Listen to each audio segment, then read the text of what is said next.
He expected a professional translator, got a stuttering student, what he discovered. Hello, viewer. Thanks for joining us. Leave a like and share your thoughts in the comments, along with the city you're watching from. Now let's continue with the story. You have exactly 72 hours, Joshua. 72 hours, or we pull the plug on this entire project. Marcus Thompson's voice crackled through the phone speaker, each word hitting like a physical blow.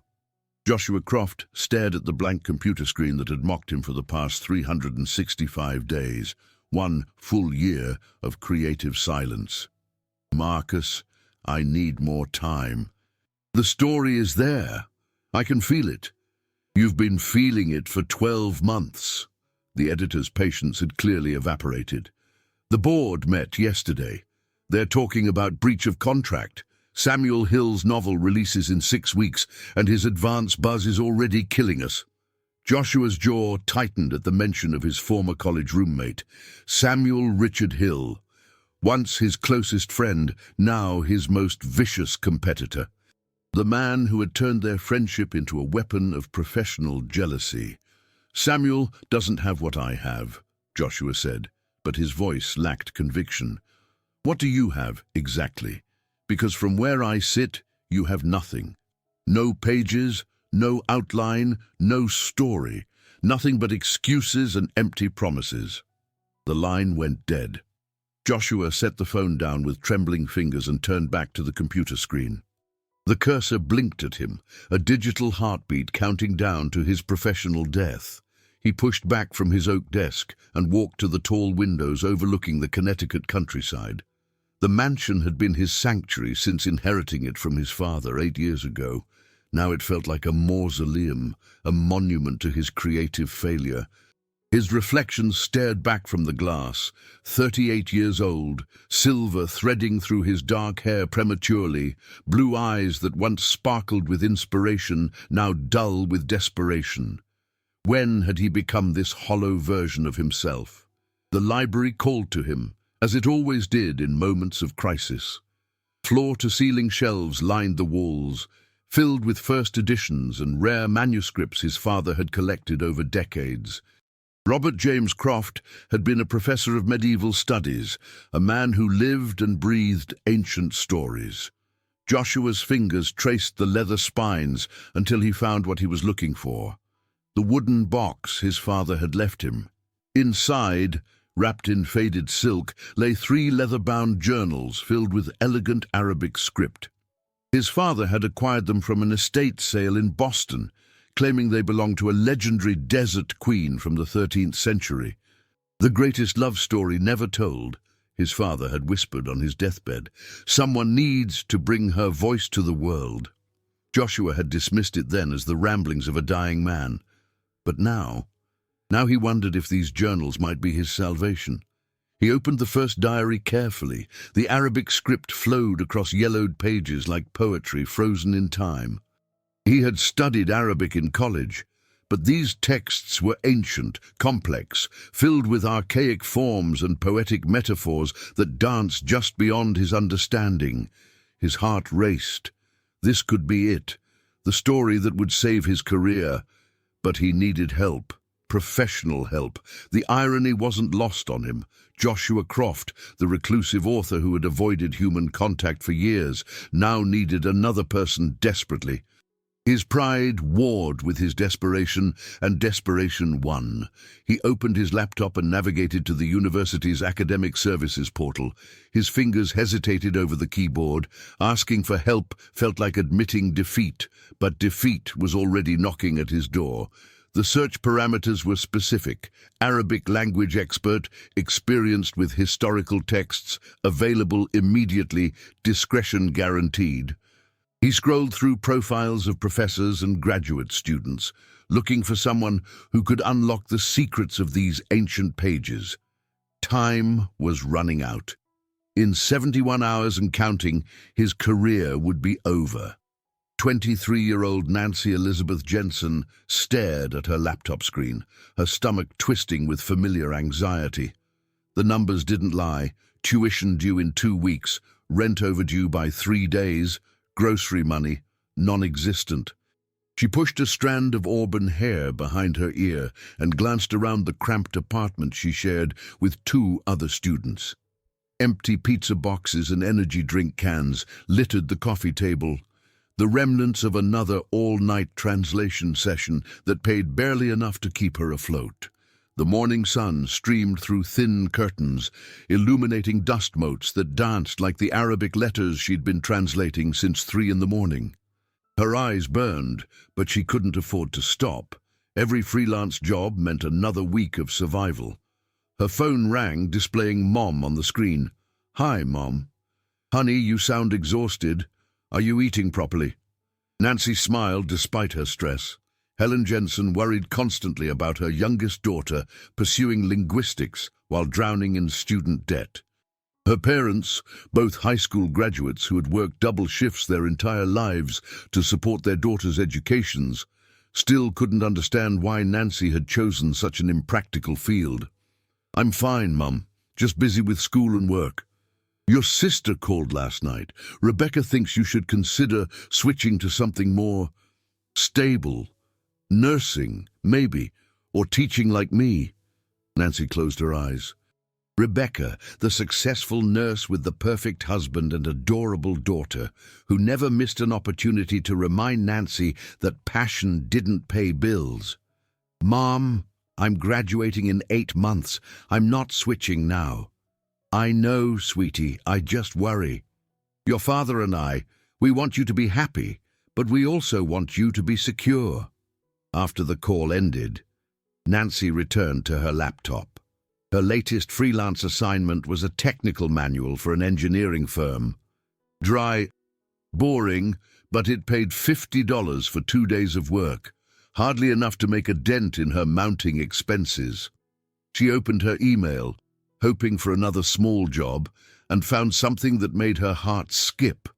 The message header read, "Urgent translation request, Arabic historical texts, excellent compensation." Nancy read the brief inquiry twice, then 3 times. Someone needed help with ancient Arabic manuscripts, and the pay rate mentioned was more than she typically made in 2 months. But the sender's name made her breath catch in her throat. Joshua M. Croft. It couldn't be the Joshua Croft. Could it? The best-selling author whose novels had captivated her since she was 18, the reclusive genius who wrote historical thrillers that read like poetry. Nancy had every one of his books, had read them multiple times, had even written her junior seminar paper on his use of linguistic authenticity in historical fiction. He was her literary hero, the writer who had inspired her to pursue ancient languages. Her hands shook as she read the message again. The tone was formal, almost cold, but it was definitely from Joshua Croft's verified email address. He needed someone immediately, someone with expertise in classical Arabic, someone who could work with complete discretion. Nancy glanced at her reflection in the laptop screen. Her green eyes were wide with disbelief, her face pale with exhaustion and sudden hope. This could change everything if she was brave enough to respond. She began typing a reply, deleted it, started again. Her usual social anxiety crept up her throat like a familiar strangler, but she forced herself to continue. This was her chance, maybe her only chance. "Dear Mr. Croft," she began, then paused. "What did you say to your literary hero? How did you convince a famous author that a struggling student could help him?" She took a deep breath and continued writing, pouring her passion for Arabic literature into every sentence, trying to convey her qualifications without sounding desperate. When she finished, her finger hovered over the send button for a full minute before she found the courage to click it. The message disappeared into cyberspace, carrying with it her hopes and dreams. Nancy closed the laptop and pressed her face into her hands. She had no way of knowing that a simple computer glitch was about to change 2 lives forever. Joshua drummed his fingers against his mahogany desk, watching the email responses trickle in.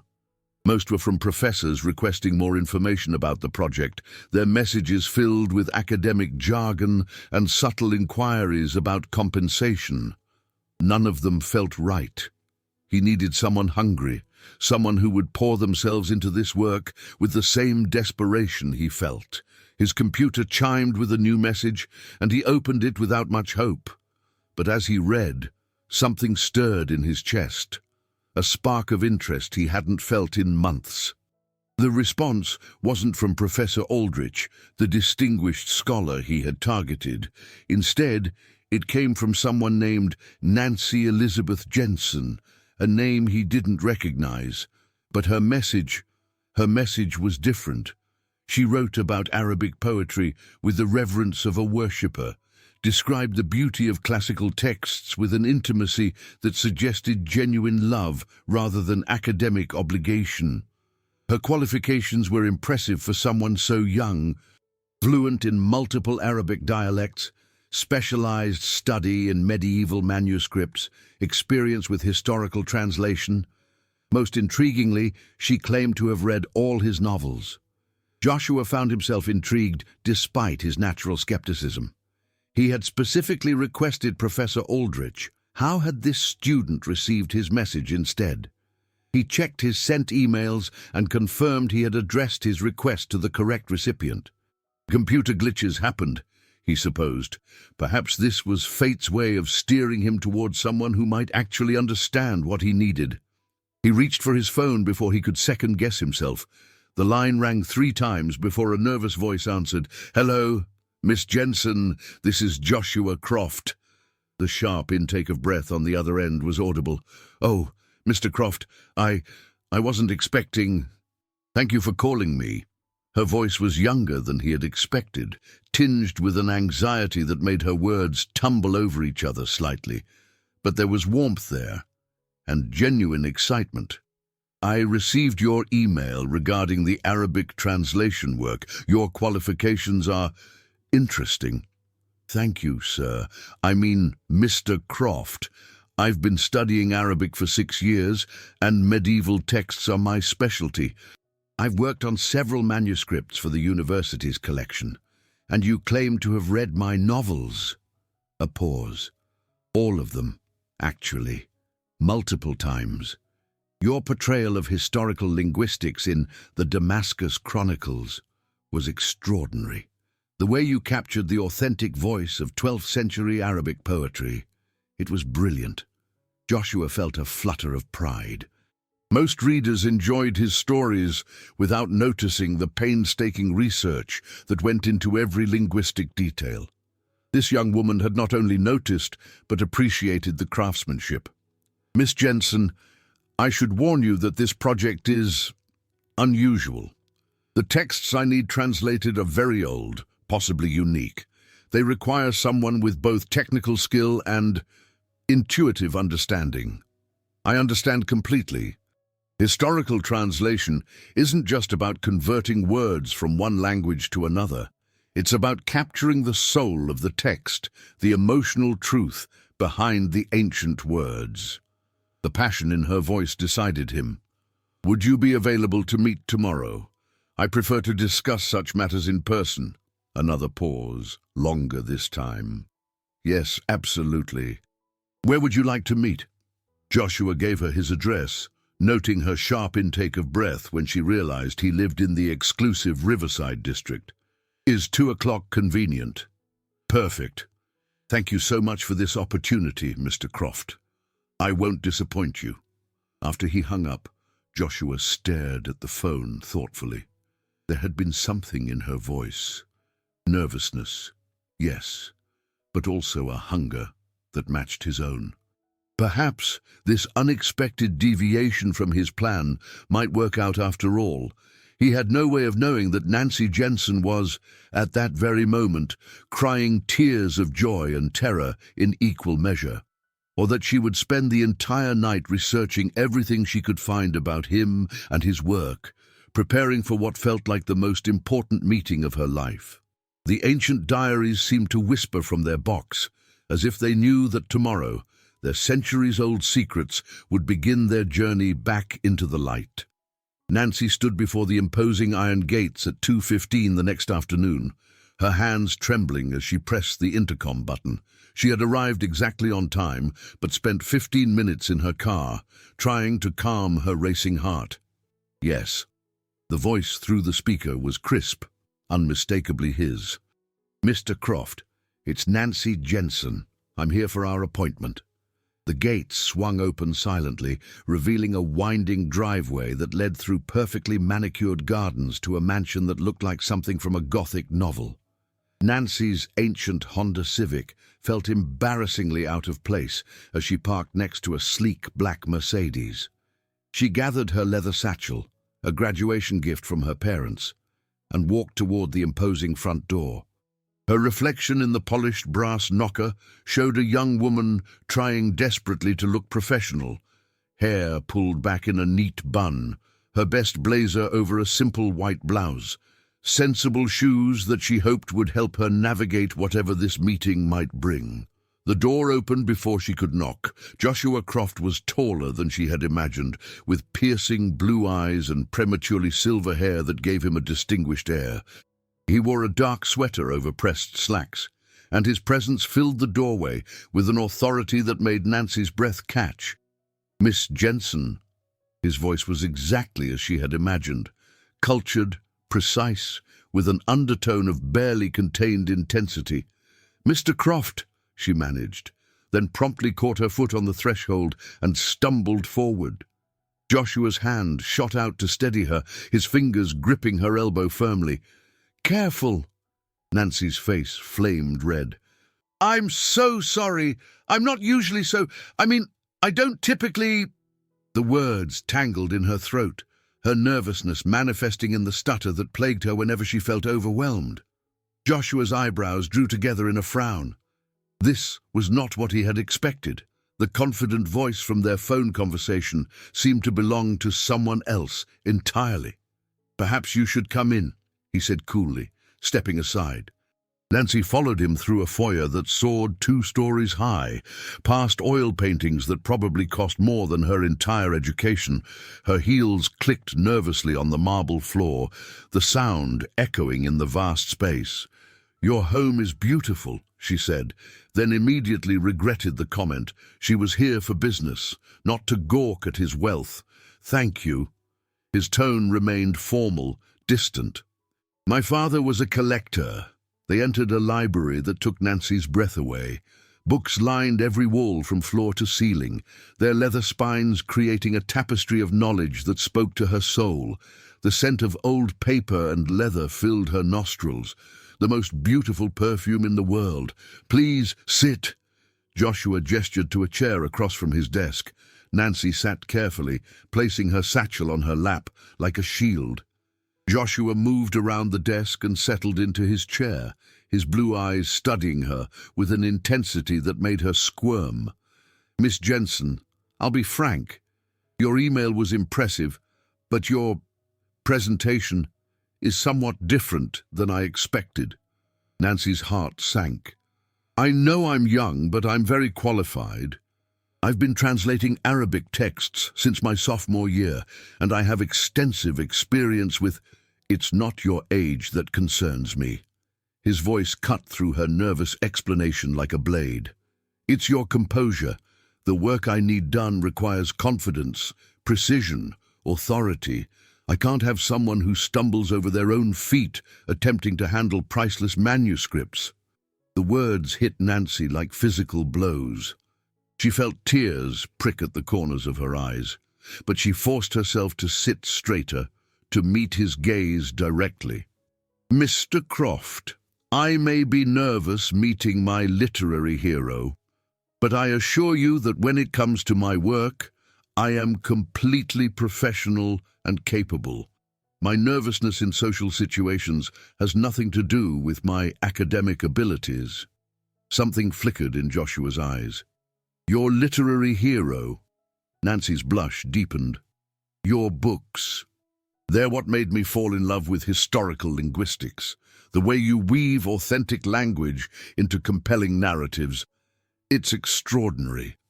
Joshua leaned back in his chair, regarding her with new interest. Perhaps he had been too hasty in his judgment. Tell me about your experience with classical Arabic poetry. Nancy's posture changed subtly as she entered familiar territory. Her stutter faded, replaced by passionate eloquence. Classical Arabic poetry is like capturing lightning in amber. The poets weren't just creating entertainment. They were preserving the soul of their culture, their deepest emotions and highest aspirations. When you translate their work, you're not just converting words, you're carrying their hearts across centuries. Joshua found himself leaning forward, drawn in by her unexpected depth of understanding. This wasn't the nervous girl who had stumbled through his door. This was someone who genuinely understood what he needed. "Would you like to see the manuscripts?" he asked quietly. Nancy's eyes widened.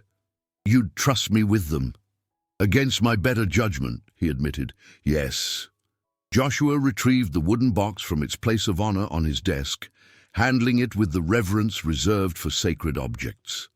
Nancy watched his careful movements, noting how his entire demeanor changed when he touched the ancient container. "These belong to Queen Zara," he said softly, lifting the silk-wrapped journals. "A desert queen from the 13th century. My father believed her story could change how we understand medieval Arabic literature." Nancy's breath caught as he unwrapped the first journal. The leather cover was dark with age. The Arabic script on the first visible page, elegant and flowing like frozen music. "May I?" she whispered, extending her hands.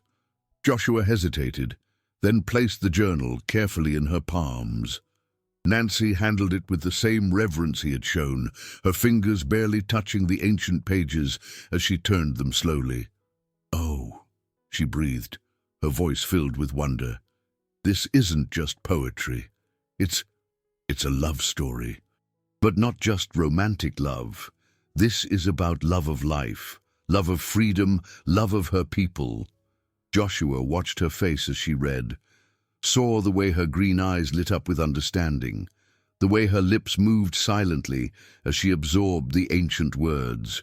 The nervous girl had vanished completely, replaced by a scholar whose passion blazed like a flame. "You can read it, just like that." Nancy looked up, her eyes shining. "The script is beautiful. Classical, but with personal flourishes. She had excellent education, but she wrote from the heart. This passage," she pointed to a section of text, "she's describing a sunset over the desert, but she's really talking about the loneliness of leadership. The way she uses metaphor, it's breathtaking. Previous translators have struggled with the poetic elements. They gave me literal translations that lost all the emotional resonance. Because they were translating words instead of meaning," Nancy said with growing excitement. "Ancient Arabic poetry isn't meant to be literal, it's meant to be felt. Each metaphor has layers, personal, cultural, spiritual. You have to translate the emotion, not just the vocabulary." Joshua felt his pulse quicken. This was what he had been searching for. Someone who understood that translation was an art, not a science. "Miss Jensen, I'm willing to offer you a trial period, 1 week. If you can produce translations that capture the essence of these texts, if you can help me understand Queen Zara's story, then we can discuss a longer arrangement." Nancy's hands trembled as she closed the journal carefully. "You're offering me the job. I'm offering you a chance to prove yourself. The work will be demanding, the timeline tight. I need someone completely committed." "You have it," Nancy said immediately. "My complete commitment. The compensation will be generous, but I expect excellence in return. No more stumbling, no more nervousness. Can you handle that?"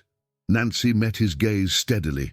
"When it comes to my work, Mr. Croft, I never stumble." Joshua studied her for a long moment, then nodded. "We'll begin tomorrow morning. 8 o'clock sharp. I'll be here." As Nancy gathered her things, Joshua watched her with newfound respect. Perhaps his initial judgment had been too harsh. Perhaps beneath that nervous exterior lay exactly the kind of passionate scholar he needed. "Miss Jensen," he called as she reached the door. Yes. Thank you for seeing what others couldn't. Nancy smiled, the first genuine smile he'd seen from her. Thank you for giving me the chance to try. After she left, Joshua returned to the journals with renewed hope. Tomorrow, Queen Zara's story would begin its journey back to the world, and perhaps, just perhaps, his own story might find its way back to life as well. The ancient pages seemed to whisper their approval in the gathering dusk, as if they knew that the right person had finally arrived to give their secrets voice. The grandfather clock in Joshua's foyer chimed 8 times as Nancy's Honda pulled into the driveway the next morning.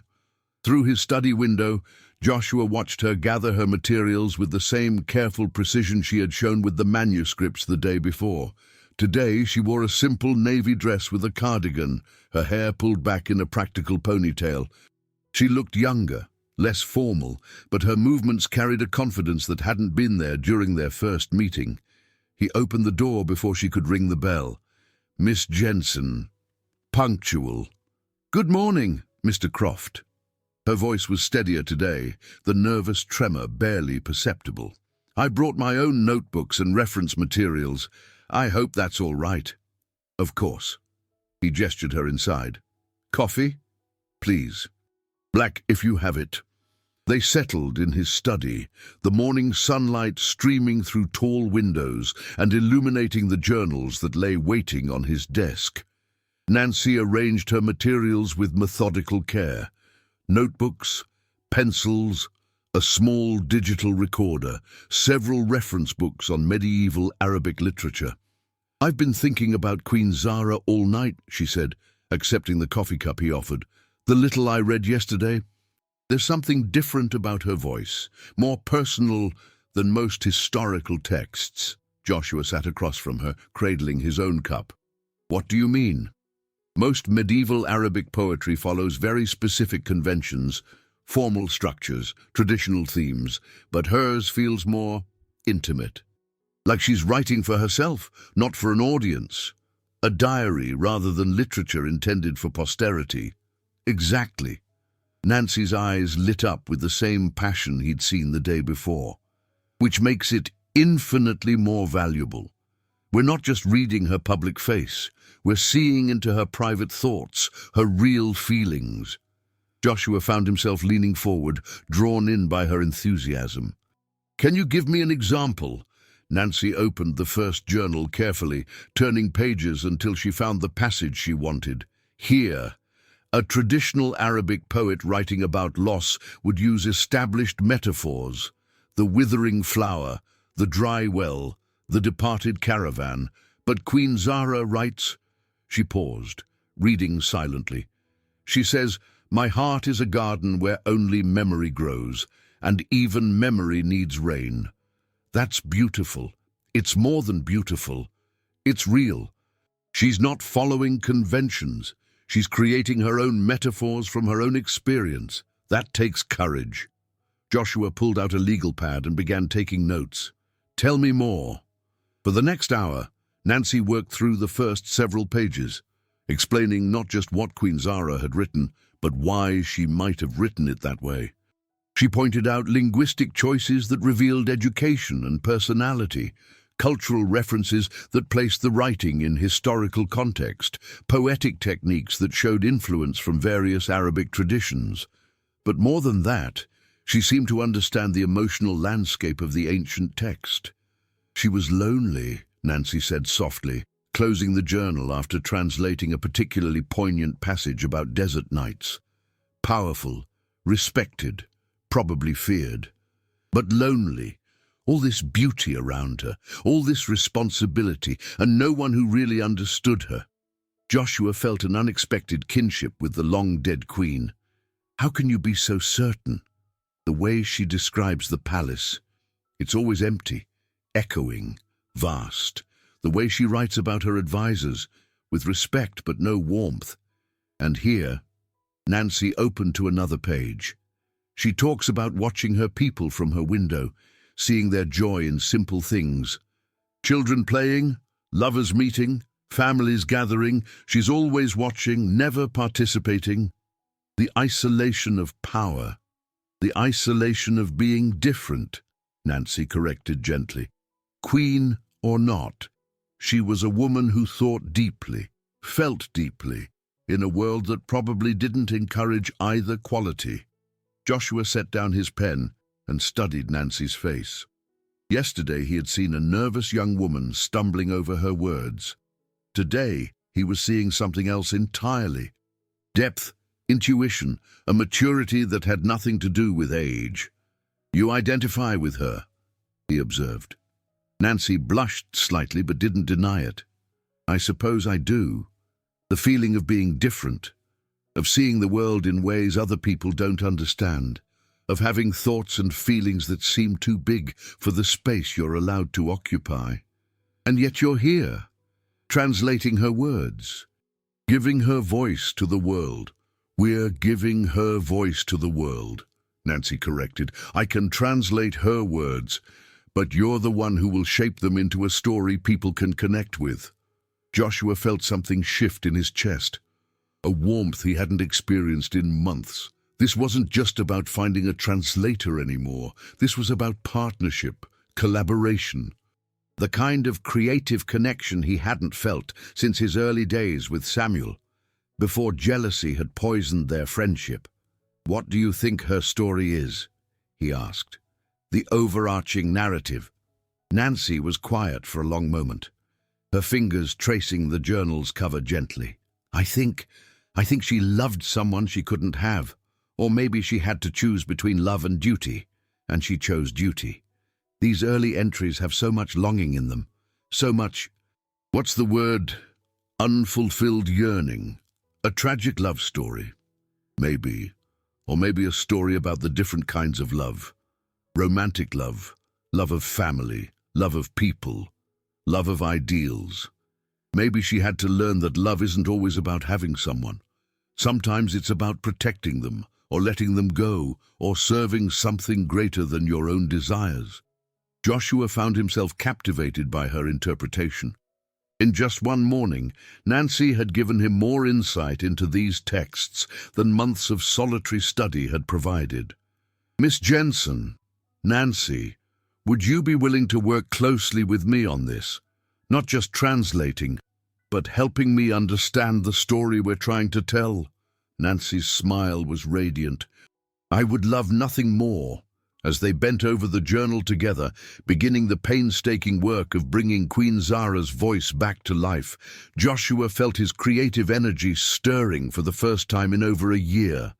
The blank pages that had taunted him for months suddenly seemed full of possibility. He glanced at Nancy, absorbed in her work, her face glowing with scholarly passion, and realized that sometimes the best things came not from careful planning, but from unexpected encounters, from computer glitches and nervous students, and the courage to give second chances. Queen Zara's love story was beginning to emerge from the ancient pages, but Joshua couldn't shake the feeling that another love story was just beginning to unfold in the present moment, written not in Arabic script, but in shared glances and growing understanding, and the gradual recognition that two souls, separated by age and experience, might have more in common than either had dared to hope. 3 weeks had passed since Nancy first stepped into Joshua's world, and the rhythm they'd found together felt as natural as breathing. Each morning at 8, she would arrive with her leather satchel and thermos of coffee, black, no sugar, just the way she'd grown to prefer it. Each morning, Joshua would be waiting in his study, the ancient journals already spread across his desk like precious artifacts awaiting interpretation. "Good morning, Nancy." The formality of Miss Jensen had gradually given way to something warmer, more personal. Nancy no longer stumbled over the threshold or stammered through their initial exchanges. Instead, she moved through his home with quiet confidence, settling into her chair across from his desk as if she belonged there. "Morning, Joshua." She opened her notebook to yesterday's work.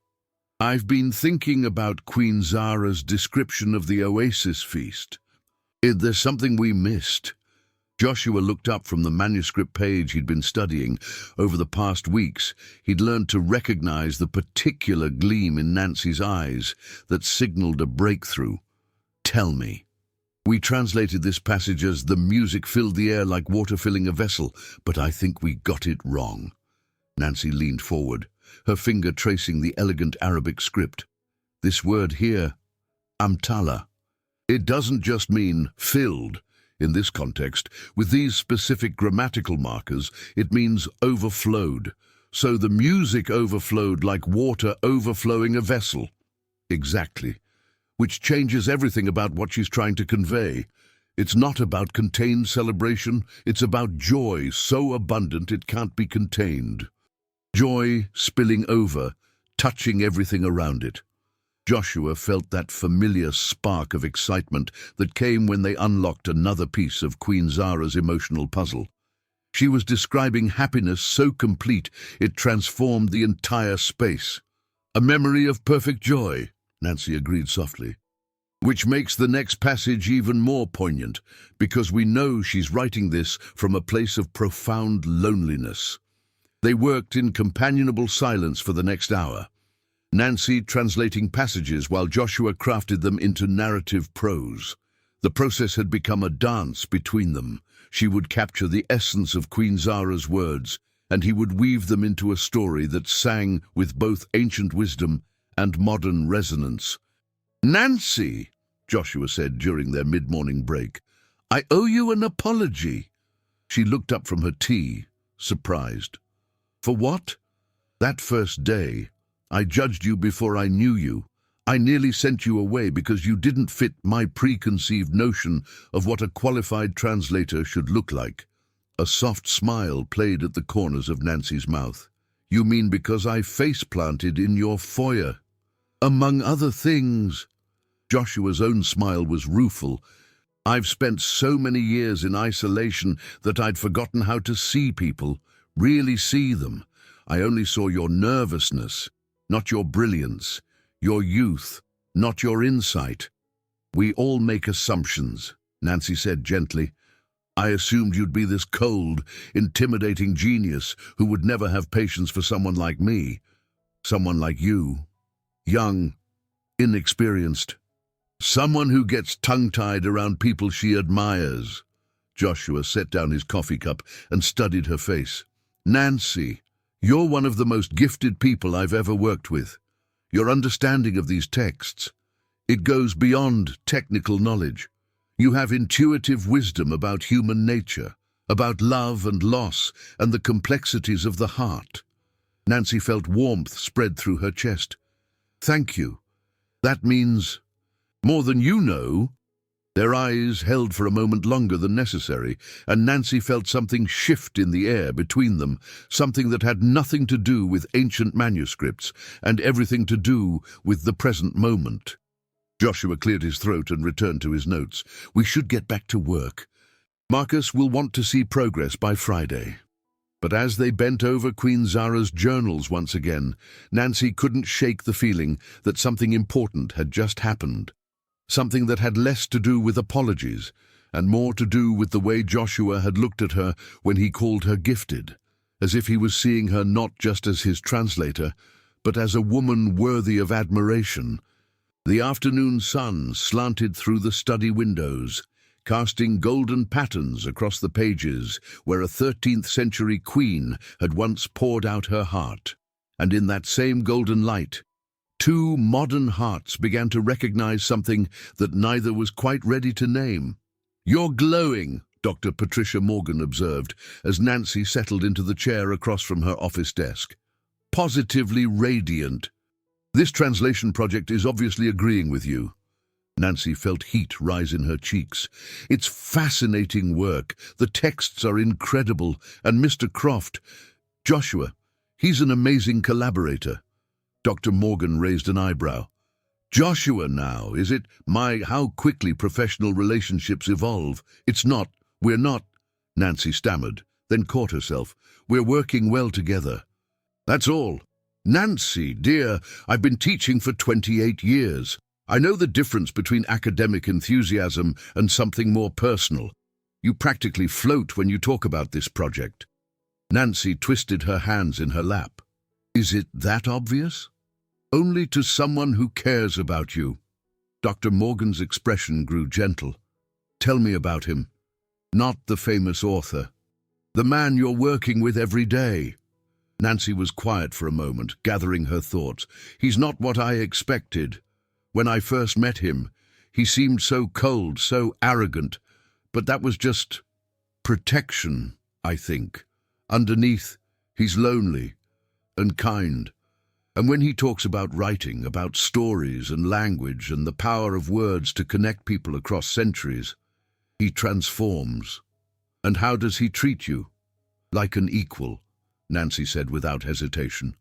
"He values my opinions, listens to my interpretations, builds on my ideas.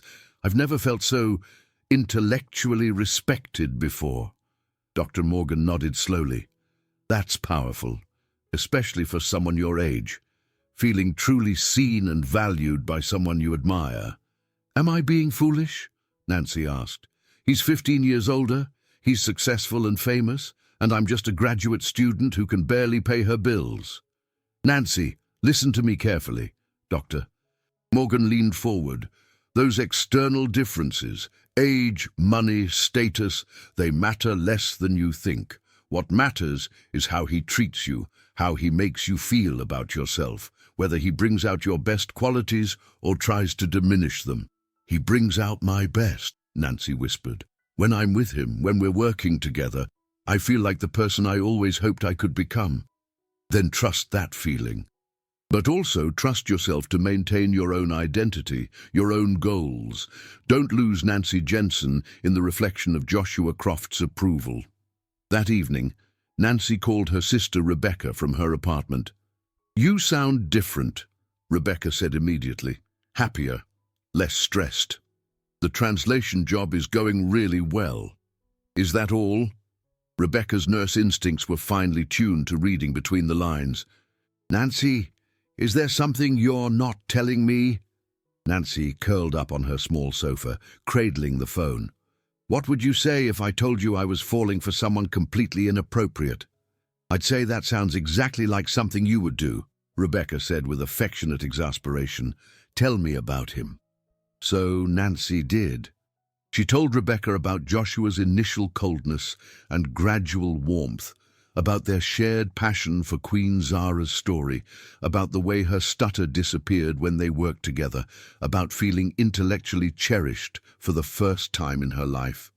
"He sounds wonderful," Rebecca said when Nancy finished. "So what's the problem?" "The problem is that he's Joshua Croft, and I'm Nancy Jensen from Springfield in Massachusetts, whose parents work double shifts to pay for her education." "Nancy, you're brilliant, beautiful, kind, and talented. Any man would be lucky to have you, famous author or not. You have to say that. You're my sister." "I have to say it because it's true."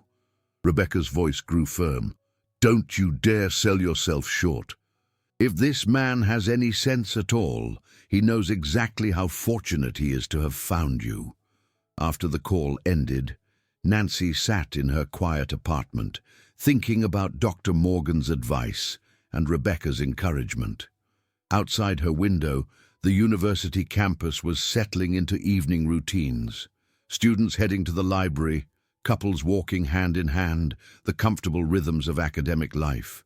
But her thoughts kept drifting to a Connecticut mansion, to a study lined with books and warmed by afternoon sunlight, to blue eyes that had begun to look at her with something that felt dangerously close to affection. She was falling in love with Joshua Croft. The realization should have terrified her, but instead it filled her with a kind of breathless wonder. For the first time in her 23 years, Nancy Jensen felt like she was exactly where she belonged. Tomorrow she would return to his study, to their shared work, to the growing connection that neither of them had acknowledged, but both of them felt. Tomorrow she would continue helping Queen Zara's love story find its voice. not knowing that her own love story was already being written in shared glances and gentle smiles, and the gradual recognition that two hearts could find their way to each other across any distance. The call came on a Wednesday morning in early November, shattering the peaceful routine Nancy and Joshua had established. Nancy was translating a particularly beautiful passage about desert starlight when Joshua's phone rang. The voice on the other end was loud enough for her to hear, even from across the desk. "Joshua, have you seen the announcement? Samuel's new novel, The Sultan's Daughter. It's being released in 4 weeks. 4 weeks? Nancy watched Joshua's face go pale as he listened to his agent, Catherine Reed, deliver what sounded like devastating news. "When did he announce this?" Joshua asked, his voice tight. "This morning. The New York Times is calling it his most ambitious work yet. Historical fiction set in medieval Persia, featuring a powerful female ruler who must choose between love and duty. Sound familiar?" Nancy felt ice form in her stomach. She didn't need to understand the full context to recognize a crisis when she saw one. "Catherine, I need more time. We're making progress. But you don't have more time. If Samuel releases first with a similar concept, your book will look like a poor imitation, no matter how brilliant it actually is. You need to deliver something, anything, within the next 2 weeks." After Joshua hung up, silence filled the study like smoke. Nancy watched him stare at the ancient journals spread across his desk, his hands trembling slightly. "Joshua," she said softly, "who is Samuel Hill?" "My former best friend," Joshua said without looking up. "My college roommate, my closest confidant, until he decided that my success was something he couldn't tolerate." Nancy waited, sensing there was more to the story. "We collaborated once, early in our careers," Joshua continued. "A historical thriller about the Crusades. It was Samuel's idea originally, but I did most of the writing. When it became successful, when the accolades started coming, Samuel couldn't handle sharing the spotlight. He accused me of stealing his thunder, of taking credit for his concepts. What happened? We fought, said things that couldn't be unsaid. He moved to New York. I retreated here. We haven't spoken in 5 years. Joshua finally looked at Nancy, and she saw pain etched in every line of his face. But he's been watching my career ever since, waiting for opportunities to undermine me. You think he chose this story deliberately? To compete with Queen Zara? I know he did. Samuel has sources everywhere in the publishing world. He would have heard whispers about my project, done enough research to create something similar but different enough to avoid legal issues. Nancy felt a surge of protective anger. That's horrible. How can someone be so vindictive? Because Samuel's greatest talent isn't writing. It's recognizing good ideas and finding ways to exploit them before anyone else can. Joshua stood abruptly and walked to the window. The worst part is, he's genuinely gifted. His version will probably be excellent, just not authentic. What do you mean? Samuel writes with his head, not his heart. He crafts beautiful sentences and compelling plots, but there's no soul in his work, no genuine emotion. Joshua turned back to Nancy, which is why your translations are so crucial. You understand the emotional truth of Queen Zara's story. You translate her heart, not just her words. Nancy felt the weight of expectations settle on her shoulders. What do? We work faster, longer hours. We focus on the most essential passages and skip anything that isn't absolutely necessary for the core narrative. No, Nancy said firmly. Joshua stared at her. Excuse me. I said no. We don't rush Queen Zara's story just because your former friend is playing games. Her words have waited 700 years to be properly understood. She deserves better than a rushed translation driven by publishing politics. Nancy, you don't understand the pressure I'm under. I understand perfectly. Nancy stood to face him, her green eyes blazing with conviction. But I won't be party to diminishing this woman's story because of some petty professional rivalry.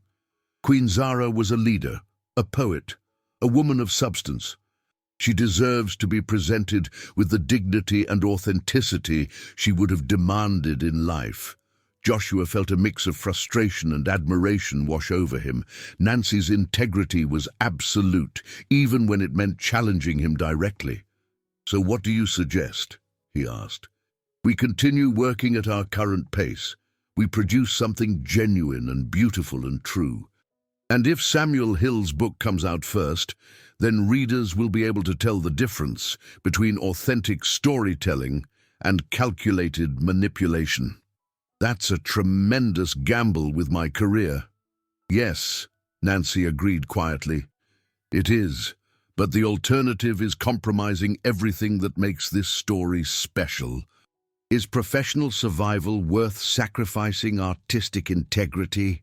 Joshua looked at this young woman who had somehow become his moral compass and realized she was absolutely right.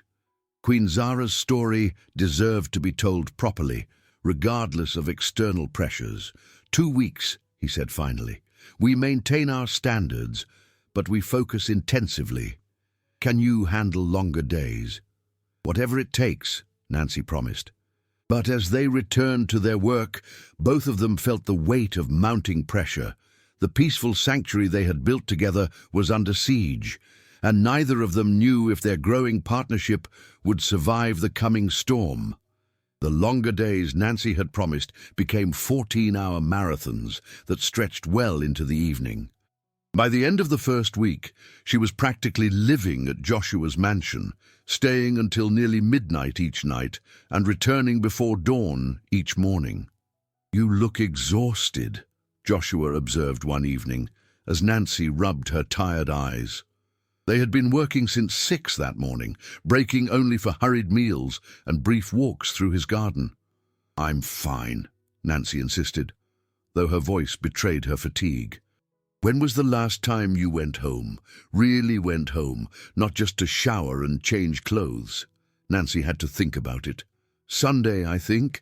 I had dinner with my parents." "That was 6 days ago, Nancy. You're pushing yourself too hard." "You're pushing yourself just as hard. It's my career on the line, my book, my reputation." Joshua set down his pen and studied her face in the lamplight. "You don't owe me this level of sacrifice." "Yes, I do," Nancy said quietly.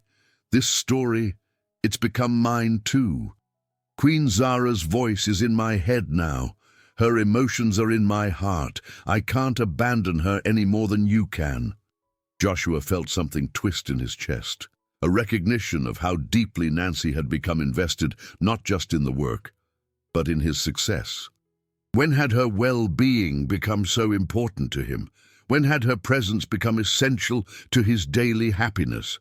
"Nancy," he said carefully, "I need to ask you something, and I want you to answer honestly." She looked up from the manuscript she'd been studying. "Of course. Why are you really doing this? The long hours, the sacrifice, the complete dedication to this project. Is it just about the work?" Nancy's hands stilled on the ancient pages. The question hung in the air between them, loaded with implications neither had been brave enough to voice. She began, then stopped. "Joshua, I don't think I should answer that question." "Why not?" "Because I don't think either of us is ready for my answer." The admission hung between them like a bridge neither was prepared to cross. Joshua felt his heart racing, his carefully maintained professional boundaries crumbling in the face of Nancy's honesty. "Nancy, we should get back to work," she said quickly, returning her attention to the manuscript. "This passage about Queen Zara's wedding preparations, I think she's describing the moment she realized she would never marry for love." Joshua recognized the deflection for what it was, but he allowed it. Nancy was right. Neither of them was ready for the conversation that honesty would demand. Not with Samuel's deadline looming, not with so much professional pressure bearing down on them. But as the evening wore on, he found himself watching Nancy more than the work. The way she tucked her hair behind her ear when concentrating, The way she unconsciously bit her lower lip when puzzling over a difficult passage, the way her entire face lit up when she unlocked a particularly beautiful metaphor. At 11 o'clock, she finally looked up from her notebook. "Joshua, I think we should call it a night. I can barely see straight anymore." "Stay," he said impulsively. Nancy blinked in surprise. "What?" "Stay here tonight. It's late. You're exhausted. And the drive back to campus? It's not safe in your condition." I couldn't. I have guest rooms. 3 of them, actually." "You could sleep for a few extra hours, avoid the commute, start fresh in the morning." Joshua's voice was carefully casual, but Nancy could see the concern in his eyes. "Please, for my peace of mind." Nancy hesitated. Staying overnight would cross another line in their increasingly complicated relationship. But she was genuinely exhausted, and the thought of her lonely apartment held no appeal compared to the warm sanctuary of Joshua's home. "All right," she said quietly. "Thank you." 30 minutes later, Nancy found herself in a beautifully appointed guest bedroom, wearing one of Joshua's shirts as impromptu sleepwear. The shirt hung nearly to her knees, soft cotton that smelled faintly of his cologne. She lay in the darkness, acutely aware that Joshua was sleeping just down the hall. The house settled around them with gentle creaks and sighs, an old building holding its secrets and its occupants with equal care. From her window, she could see the lights of distant towns twinkling like earthbound stars. Somewhere out there, Samuel Hill was probably working on his competing novel, driven by ambition and spite. Somewhere else, her parents were sleeping in their modest home, unaware that their youngest daughter was falling in love with a man whose world was so different from theirs it might as well be another planet. But here, in this moment, wrapped in Joshua's shirt and surrounded by his books and his quiet presence, Nancy felt something she had never experienced before, the sense of being exactly where she belonged. Down the hall, Joshua lay awake in his own bed, staring at the ceiling and trying not to think about Nancy sleeping in his guest room, trying not to acknowledge how perfectly she fit into his solitary life, trying not to admit how completely she had become essential to his happiness. Both of them knew that something fundamental had shifted tonight. Both of them knew that their professional relationship was becoming something much more complicated and dangerous. And both of them were beginning to suspect that Queen Zara's story of impossible love was becoming a mirror for their own. The morning brought an unexpected visitor. Nancy was in the kitchen making coffee when the doorbell rang at 7:30, earlier than any reasonable person should expect to call unannounced. "I'll get it," Joshua called, but his voice carried a tension that made Nancy pause in her preparations. She heard the front door open, followed by a voice she didn't recognize, smooth, confident, with an undertone of barely concealed malice. "Joshua, you look well. Reclusive living obviously agrees with you." "Samuel." Joshua's voice was arctic. "What are you doing here?" Nancy felt her stomach drop. Samuel Hill, the rival author, the former friend, the source of their current pressure. She moved closer to the kitchen doorway, not quite eavesdropping, but unable to resist the urge to listen. "I was in the area, thought I'd stop by and see how you're progressing with your project." Samuel's tone was casual, but Nancy could hear the calculated cruelty underneath. "I hear you're working on something about a desert queen. Interesting choice." "What do you want, Samuel?" "Just to offer some friendly advice. The publishing world is buzzing about The Sultan's Daughter. Early reviews are calling it my masterpiece. Historical fiction is having a moment, and I'd hate for you to miss it, or worse, to seem like you're following my lead." Nancy gripped the coffee mug in her hands, fury rising in her chest, the audacity of this man coming to Joshua's home to gloat and intimidate. "I'm not following anyone's lead," Joshua replied evenly. "My work stands on its own merits. Of course it does, though I have to wonder, how much of it is actually your work? Word around town is that you've been collaborating with some young graduate student. Nancy Jensen, isn't it? Nancy's blood turned to ice. How did he know her name? Nancy is a translator, nothing more, Joshua said, but Nancy could hear the strain in his voice. Is she? Samuel's laugh was unpleasant. How chivalrous of you, Joshua. Though I have to say, hiring a 23-year-old girl to help with your research, it raises certain questions about your creative process, doesn't it? What are you implying? Nothing at all. I'm simply observing that some people might wonder whether the great Joshua Croft has lost his touch, whether he needs to borrow inspiration from younger minds to compensate for his own creative bankruptcy. Nancy had heard enough. She set down her mug and walked into the foyer, where she found two men facing each other like duelists. Samuel Hill was exactly as she had imagined, handsome in a polished way, expensively dressed, radiating the kind of confidence that came from never having been told no. "Good morning," she said calmly. "You must be Samuel Hill." Both men turned to stare at her. Nancy was acutely aware that she was wearing yesterday's clothes, that her hair was mussed from sleep, that her presence in Joshua's house at 7:30 in the morning could be interpreted in ways that would fuel gossip for months. "Miss Jensen, I presume." Samuel's eyes raked over her with undisguised calculation. "How convenient that you're here so early." "I stayed overnight in the guest room," Nancy said evenly. "We've been working late to meet our deadline." A deadline that was moved up unexpectedly due to certain publishing coincidences. Samuel's smile was sharp as a blade. "Ah, yes, the pressures of the marketplace. Unfortunate when original ideas collide."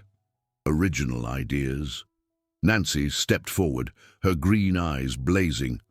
"Mr. Hill, are you claiming that the story of a medieval Persian princess is your original creation? Because I'm fairly certain that particular historical figure existed long before either you or Joshua was born." "Naturally. But the interpretation, the specific focus on her romantic struggles, the angle of examining power versus personal desire, those elements require a certain creative vision." "You're absolutely right," Nancy agreed. "They do require creative vision. The vision to recognize authentic emotional truth when you encounter it. The vision to understand that real stories aren't manufactured.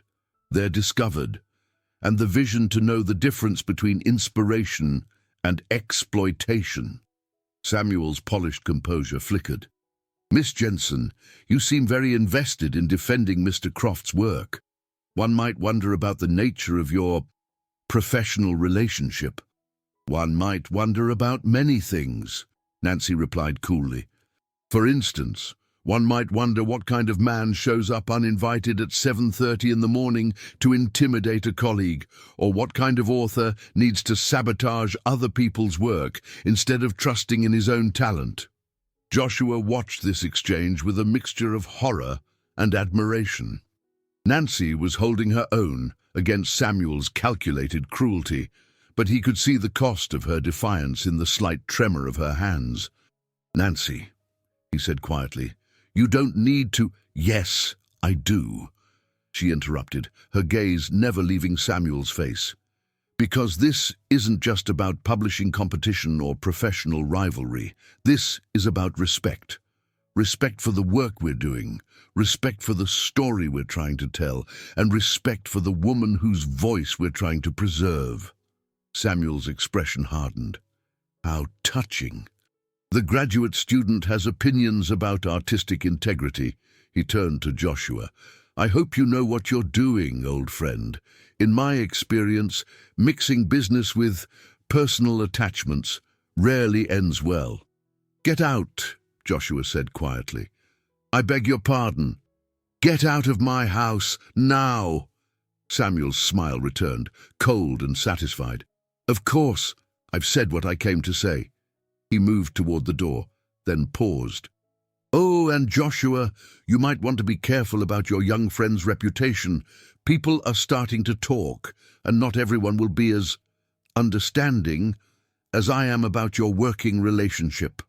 The door closed behind him with a soft click, leaving Joshua and Nancy standing in the sudden silence of his foyer. "I'm sorry," Nancy said immediately. "I shouldn't have confronted him like that. I probably made everything worse." "Nancy, you were magnificent." Joshua's voice was filled with wonder. "I've never seen anyone stand up to Samuel like that. Most people are intimidated by his reputation, his connections.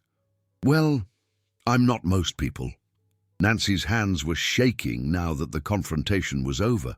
"Though I probably should be more careful about my reputation, like he said."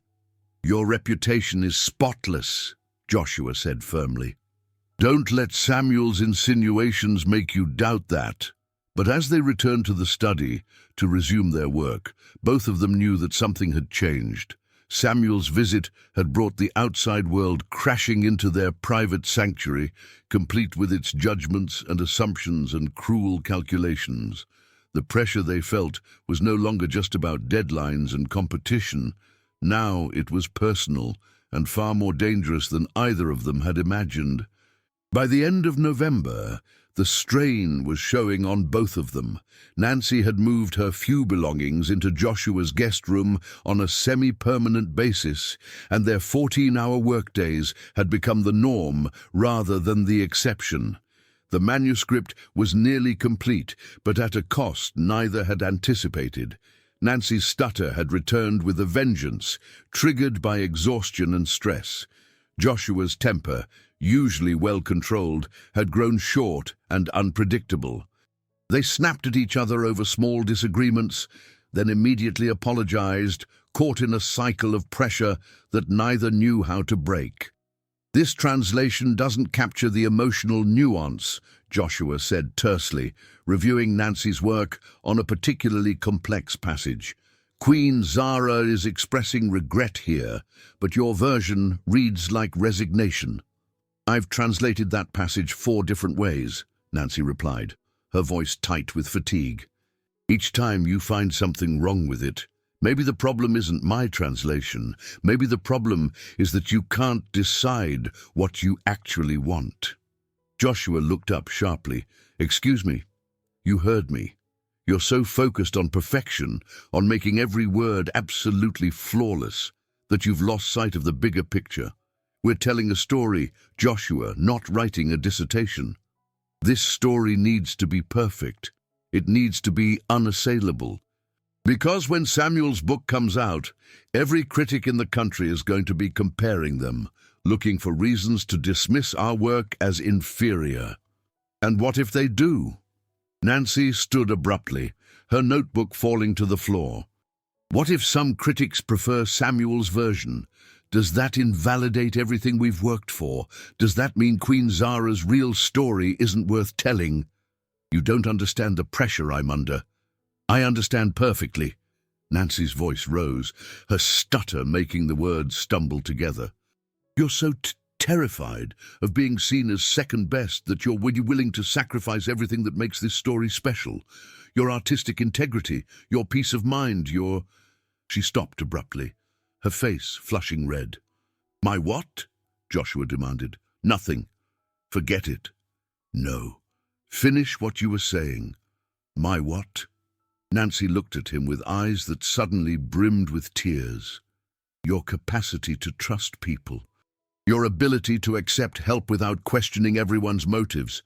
Your willingness to believe that maybe, just maybe, someone could care about your success without having an ulterior motive."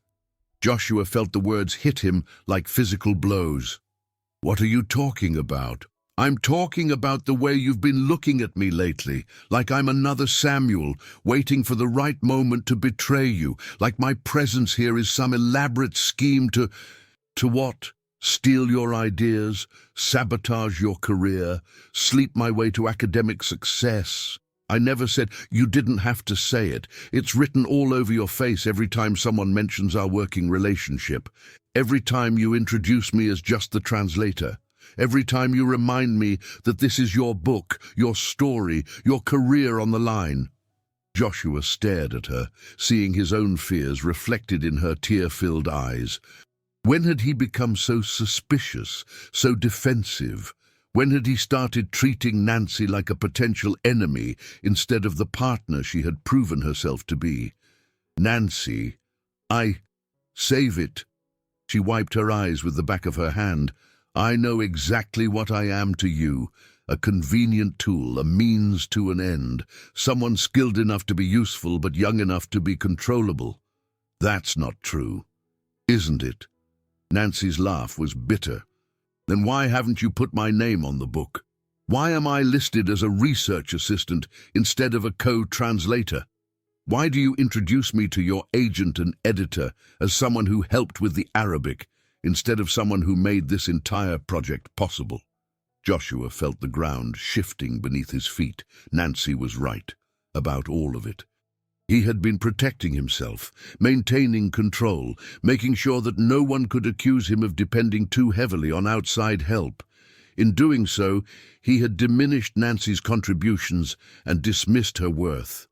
I was trying to protect you, he said weakly. From what? Credit, recognition, professional advancement.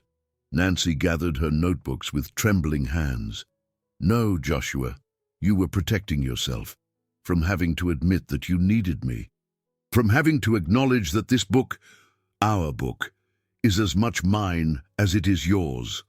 Where are you going? Home, to my apartment, to my own life, such as it is. Nancy paused at the door to look back at him. You want to know something ironic? Queen Zara's great tragedy wasn't that she couldn't have the man she loved. It was that she loved a man who could never see her as an equal. A man who wanted to possess her but never to know her. The words hung in the air long after Nancy had gone, leaving Joshua alone in his study with the manuscript that no longer felt like triumph but like betrayal. Of the ancient queen's story, of Nancy's trust, and of the love that had grown between them like a flower neither had been brave enough to acknowledge. Outside, Nancy sat in her car for 10 minutes before she could see clearly enough to drive, her heart breaking with the recognition that she had fallen in love with a man who would always see her as less than she was, no matter how much of herself she gave to his dreams. The silence in Joshua's study was deafening. For 3 days, he had sat at his desk staring at the abandoned manuscript, Nancy's final translation lying exactly where she had left it.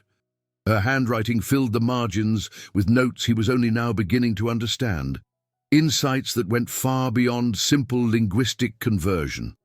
The grandfather clock chimed 10 o'clock, its deep resonance echoing through the empty mansion like a funeral bell. Joshua hadn't eaten a proper meal since Nancy left. Sleep came in fragments, interrupted by dreams where she walked away from him again and again, each departure more final than the last. He picked up the page she had been working on the morning of their fight. Queen Zara's wedding preparations, written in the Queen's own hand 7 centuries ago. Nancy had translated the passage 4 different ways, each version capturing a different emotional nuance. Joshua had rejected them all, demanding something he couldn't even articulate. Now, reading her work with clear eyes for the first time, he saw the truth she had been trying to show him. The first version captured Zara's public composure. The preparations proceeded according to custom, each detail arranged with careful attention to tradition and protocol. The second revealed her private resignation. I watched the arrangements unfold like a play in which I was both actress and audience, knowing my role but feeling disconnected from the performance. The third showed her hidden grief. They adorned me in silk and gold, but no amount of finery could disguise the fact that I was dressing for my own funeral. And the fourth version broke Joshua's heart. I submitted to their ministrations because I had learned that a queen's greatest duty is not to her people or her crown, but to the careful burial of her own dreams. Nancy hadn't been unable to decide on the right translation. She'd been showing him that Queen Zara's story contained all of these emotions simultaneously, that real human experience was complex, contradictory, layered with meanings that couldn't be reduced to a single interpretation. He had demanded perfection, and Nancy had tried to give him truth instead. Joshua rose from his chair and walked to the tall windows that overlooked his Connecticut estate. The November trees stood bare against a pewter sky, their branches reaching toward nothing like desperate fingers. The garden his mother had loved lay dormant beneath a thin layer of frost, waiting for spring's uncertain return. How had he become so blind to what was right in front of him? When had his fear of vulnerability transformed into a weapon that wounded the one person who had brought light back into his carefully controlled world? His reflection stared back from the glass. A 38-year-old man with hollow cheeks and haunted eyes, someone who looked like he had been fighting a war and losing. This wasn't the successful author the world saw in magazine profiles. This was a broken man who had thrown away the best thing that had ever happened to him because he was too proud to admit he needed help, too scared to accept that partnership didn't diminish him. The phone rang, interrupting his self-recrimination. Catherine Reed's name appeared on the screen. "Joshua, I just heard Nancy Jensen withdrew from the project." "She didn't withdraw," he said quietly, his voice hoarse from disuse. "I drove her away." "What happened? The two of you seem to be working so well together. Marcus said the manuscript excerpts you sent were the best writing you've ever done." Joshua closed his eyes, shame washing over him like a physical pain. "I was so afraid of being seen as dependent on her help that I diminished her contributions. I treated her like an assistant instead of a partner. I let my fear of Samuel's competition turn me into someone I don't recognize." "Joshua," Catherine's voice was gentle, the tone she might use with a wounded animal. "You know you can't finish this book without her." "I know. But more than that, Catherine, I don't want to finish it without her. The work we did together, it wasn't just professional collaboration. It was..." He struggled to find words for something he had never experienced before. "It was like finding the missing piece of myself I didn't know was gone." "Then you have feelings for her?" The statement hung in the air between them, simple and undeniable. Joshua had spent months avoiding this truth, hiding behind professional boundaries and age differences and social expectations. "I'm in love with her," he admitted, the words feeling both terrifying and liberating. Completely, hopelessly, desperately in love with a 23-year-old graduate student who deserves so much better than a bitter, self-absorbed author who was too stupid to recognize her worth.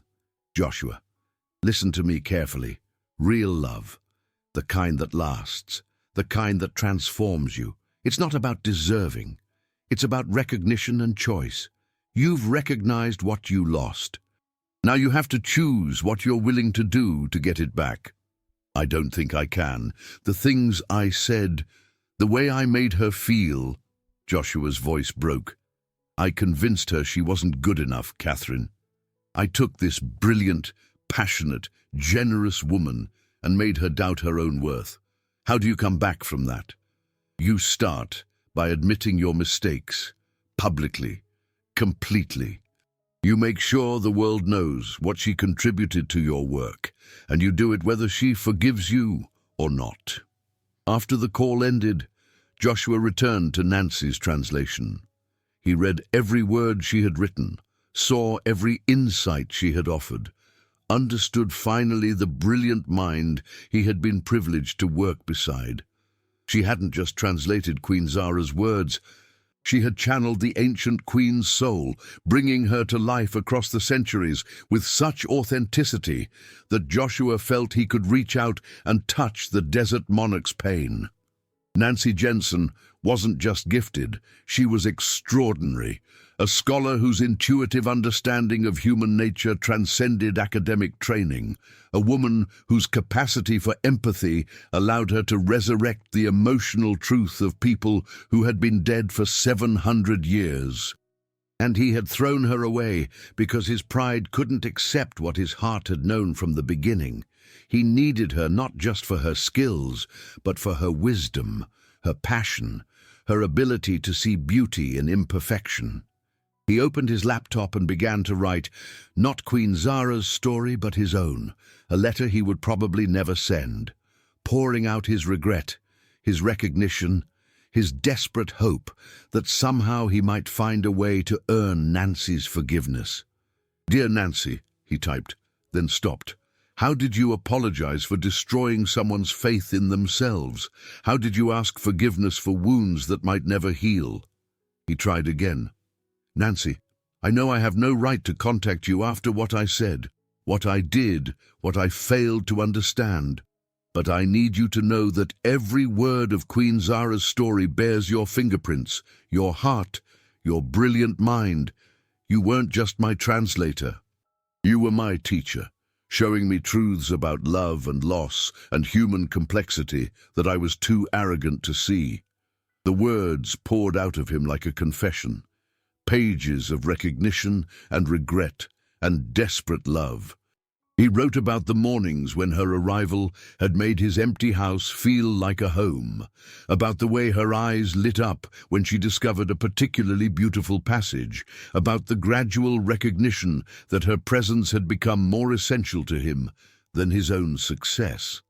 "I was afraid," he wrote, "afraid that needing you meant I was weak, that acknowledging your contributions meant diminishing my own worth. I was afraid that if I admitted how much you meant to me, professionally and personally, you would see how damaged I am, how limited, how unworthy of your brilliance." But even as he wrote, Joshua wondered if some mistakes were too deep to heal, if some words were too cruel to take back, if some love came too late to save the very thing that made it precious. Outside his window, the first snow of winter began to fall, covering his barren garden in pristine white. A blank page waiting for spring's return, if spring ever came again. Nancy sat in her childhood bedroom in Springfield, staring at the acceptance letter that had arrived that morning. Harvard University was offering her a full scholarship for their doctoral program in Middle Eastern Studies, with a focus on medieval Arabic literature and a research stipend that would cover her living expenses for the next 4 years. It was everything she had dreamed of since she was 18 years old, and it felt like a consolation prize. "Honey, this is wonderful news," her mother said from the doorway. Helen Jensen held a cup of tea in each hand, her face glowing with the kind of pride that came from watching a child achieve something previously unimaginable. "A full ride to Harvard. Your father and I are so proud of you." "Thanks, Mom." Nancy accepted the steaming mug and made room for her mother on the narrow bed that had been her refuge through childhood storms and adolescent heartbreaks.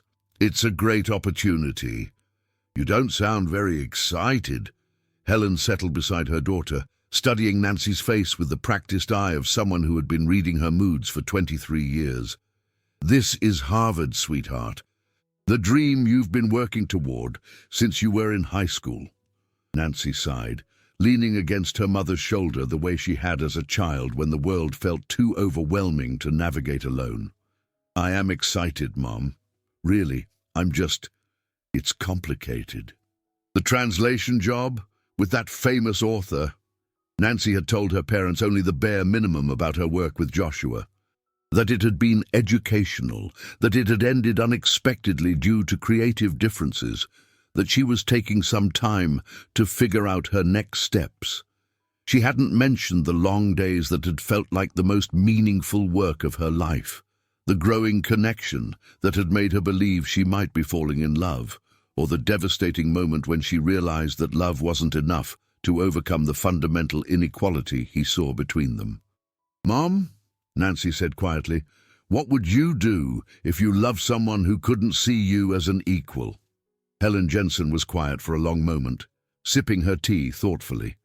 At 56, she had seen enough of life to recognize the weight behind her daughter's question. "Is that what happened with Mr. Croft?"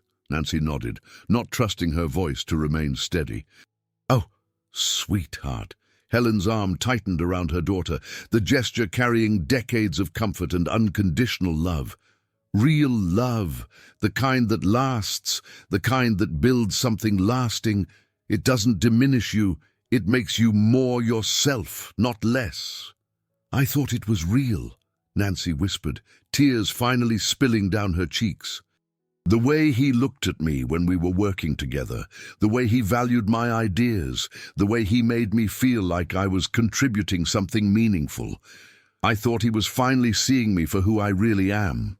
Maybe he was. Maybe he just got scared. Scared of what? Of needing someone. Of caring more about another person's opinion than his own success, his own reputation. Helen stroked Nancy's auburn hair with gentle fingers. Some people, especially successful ones who've been hurt before, have a hard time accepting help. It feels like weakness to them, like admitting they're not completely self-sufficient. But I wasn't trying to diminish him, Mom. I was trying to help him create something beautiful, something that honored the story we were telling together. I know that, honey. The question is, does he know that now?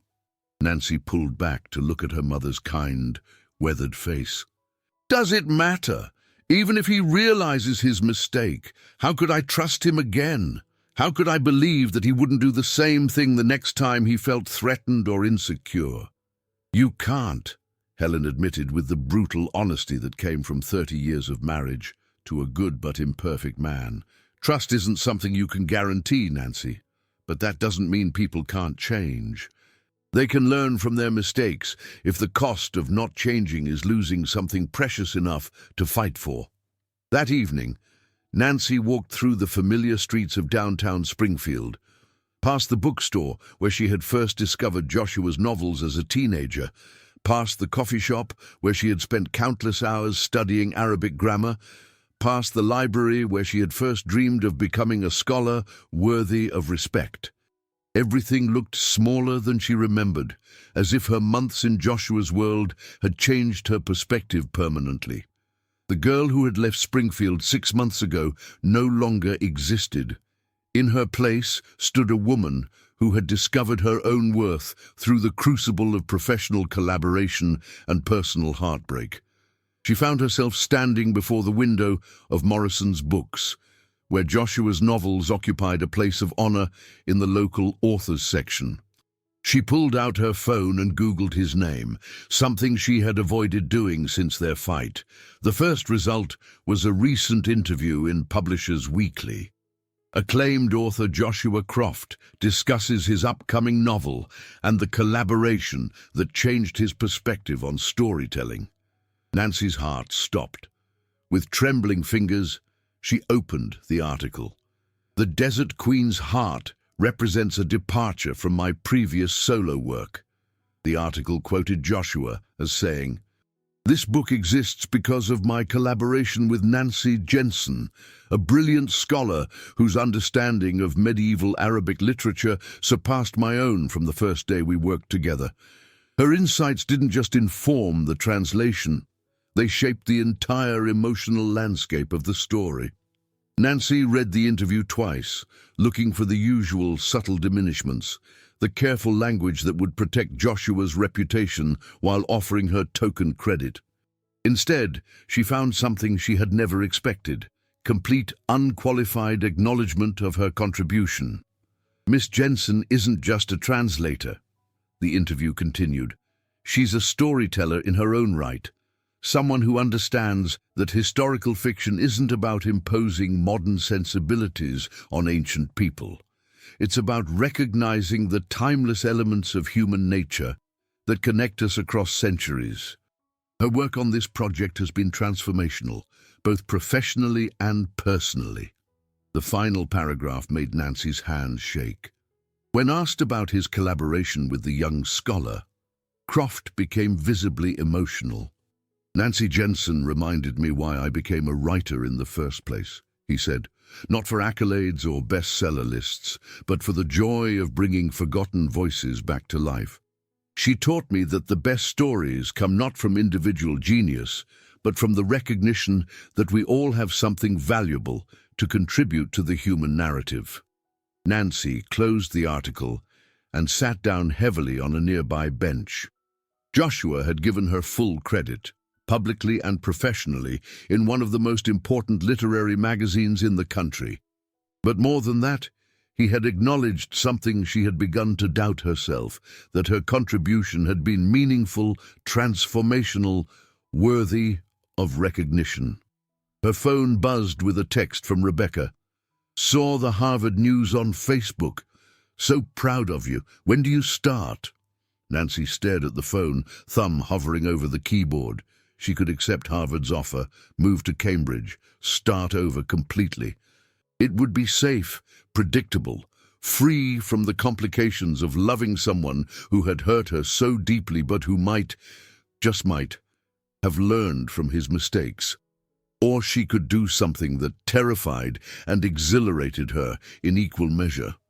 Instead of responding to Rebecca, she opened her laptop and began to write. Not a reply to Harvard, not a letter to Joshua, but something entirely new. Her own analysis of Queen Zara's wedding passage, not for Joshua's book, but for herself, for the world, for the ancient queen who deserved to have her story told by someone who understood that strength and vulnerability were not opposites, but partners in the dance of authentic existence.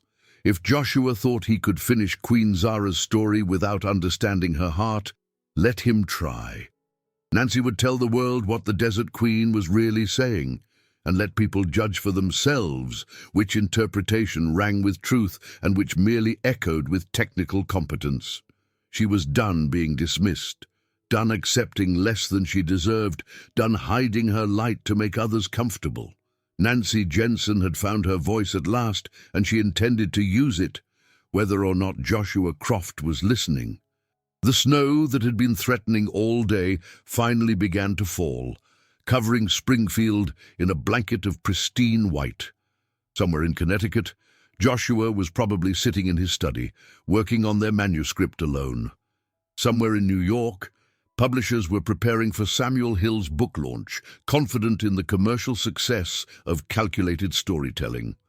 But here, in this small New England town where she had first learned to dream, Nancy Jensen was discovering something more powerful than either professional recognition or romantic love, the unshakable knowledge of her own worth, independent of anyone else's validation. Everything else, forgiveness, second chances, the possibility of partnership rebuilt on a foundation of mutual respect, was just details waiting to be determined. The blog post went live on a Tuesday morning in early December, and by Wednesday afternoon, Nancy's quiet academic world had exploded into something unrecognizable.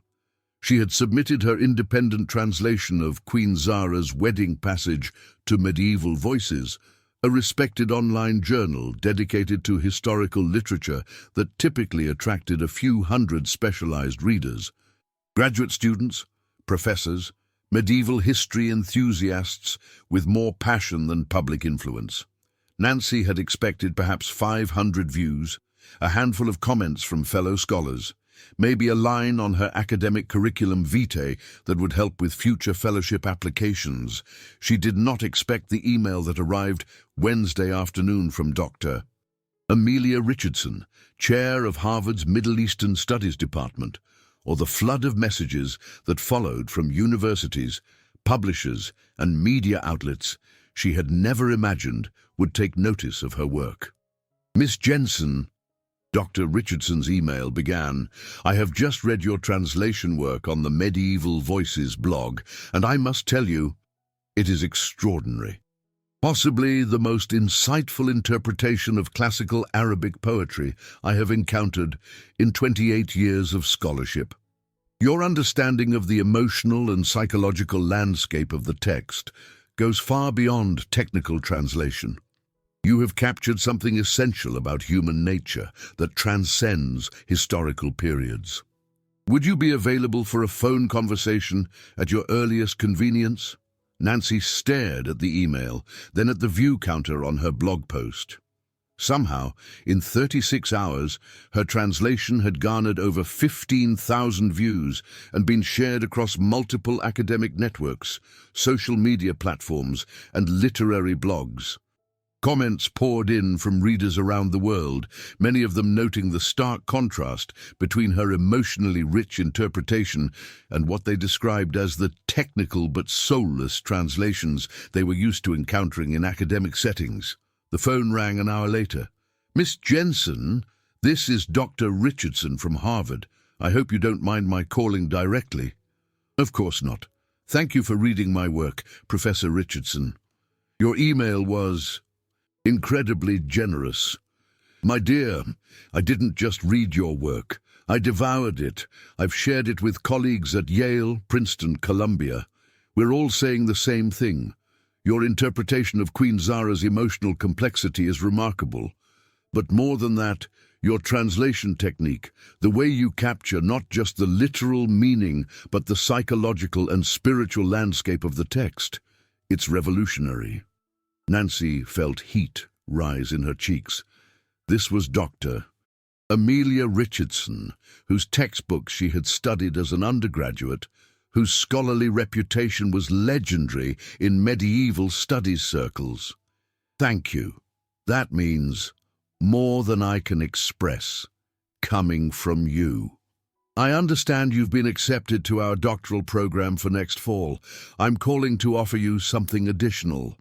A full research fellowship with my team, complete funding for your studies, and the opportunity to work directly with me on a major project involving previously untranslated medieval Arabic manuscripts. We are talking about a collection that could reshape our understanding of women's voices in medieval Islamic literature." Nancy's hand tightened on the phone. "That's incredible. I'm honored. There's more. The Smithsonian Institution reached out to me this morning. They want to discuss commissioning a series of translations from you for a major exhibition on women in medieval history. And 3 university presses have inquired about your availability for book projects." Dr. Richardson paused. "Miss Jensen, overnight you've become one of the most sought-after translators of medieval Arabic literature in the country." "I don't understand." "It was just one blog post. It was one brilliant blog post that demonstrated something scholars have been trying to achieve for decades. The ability to make ancient voices feel contemporary and relevant without losing their historical authenticity.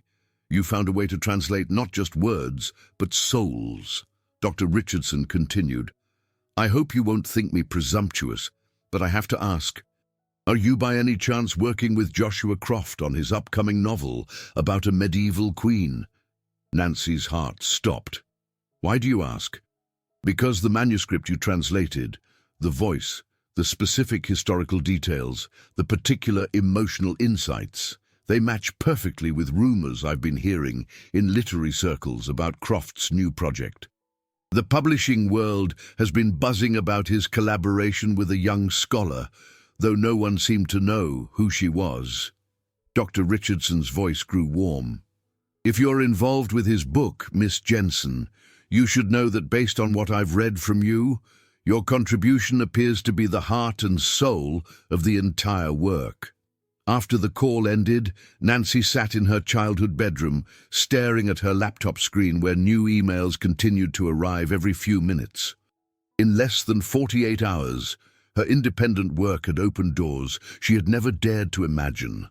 Harvard's most prestigious fellowship, the Smithsonian, book deals, recognition from scholars she had admired from afar. Her phone buzzed with a text from Dr. Morgan. "Nancy, just saw your blog post. Brilliant work. The entire linguistics department is talking about it. Call me immediately. We need to discuss your future."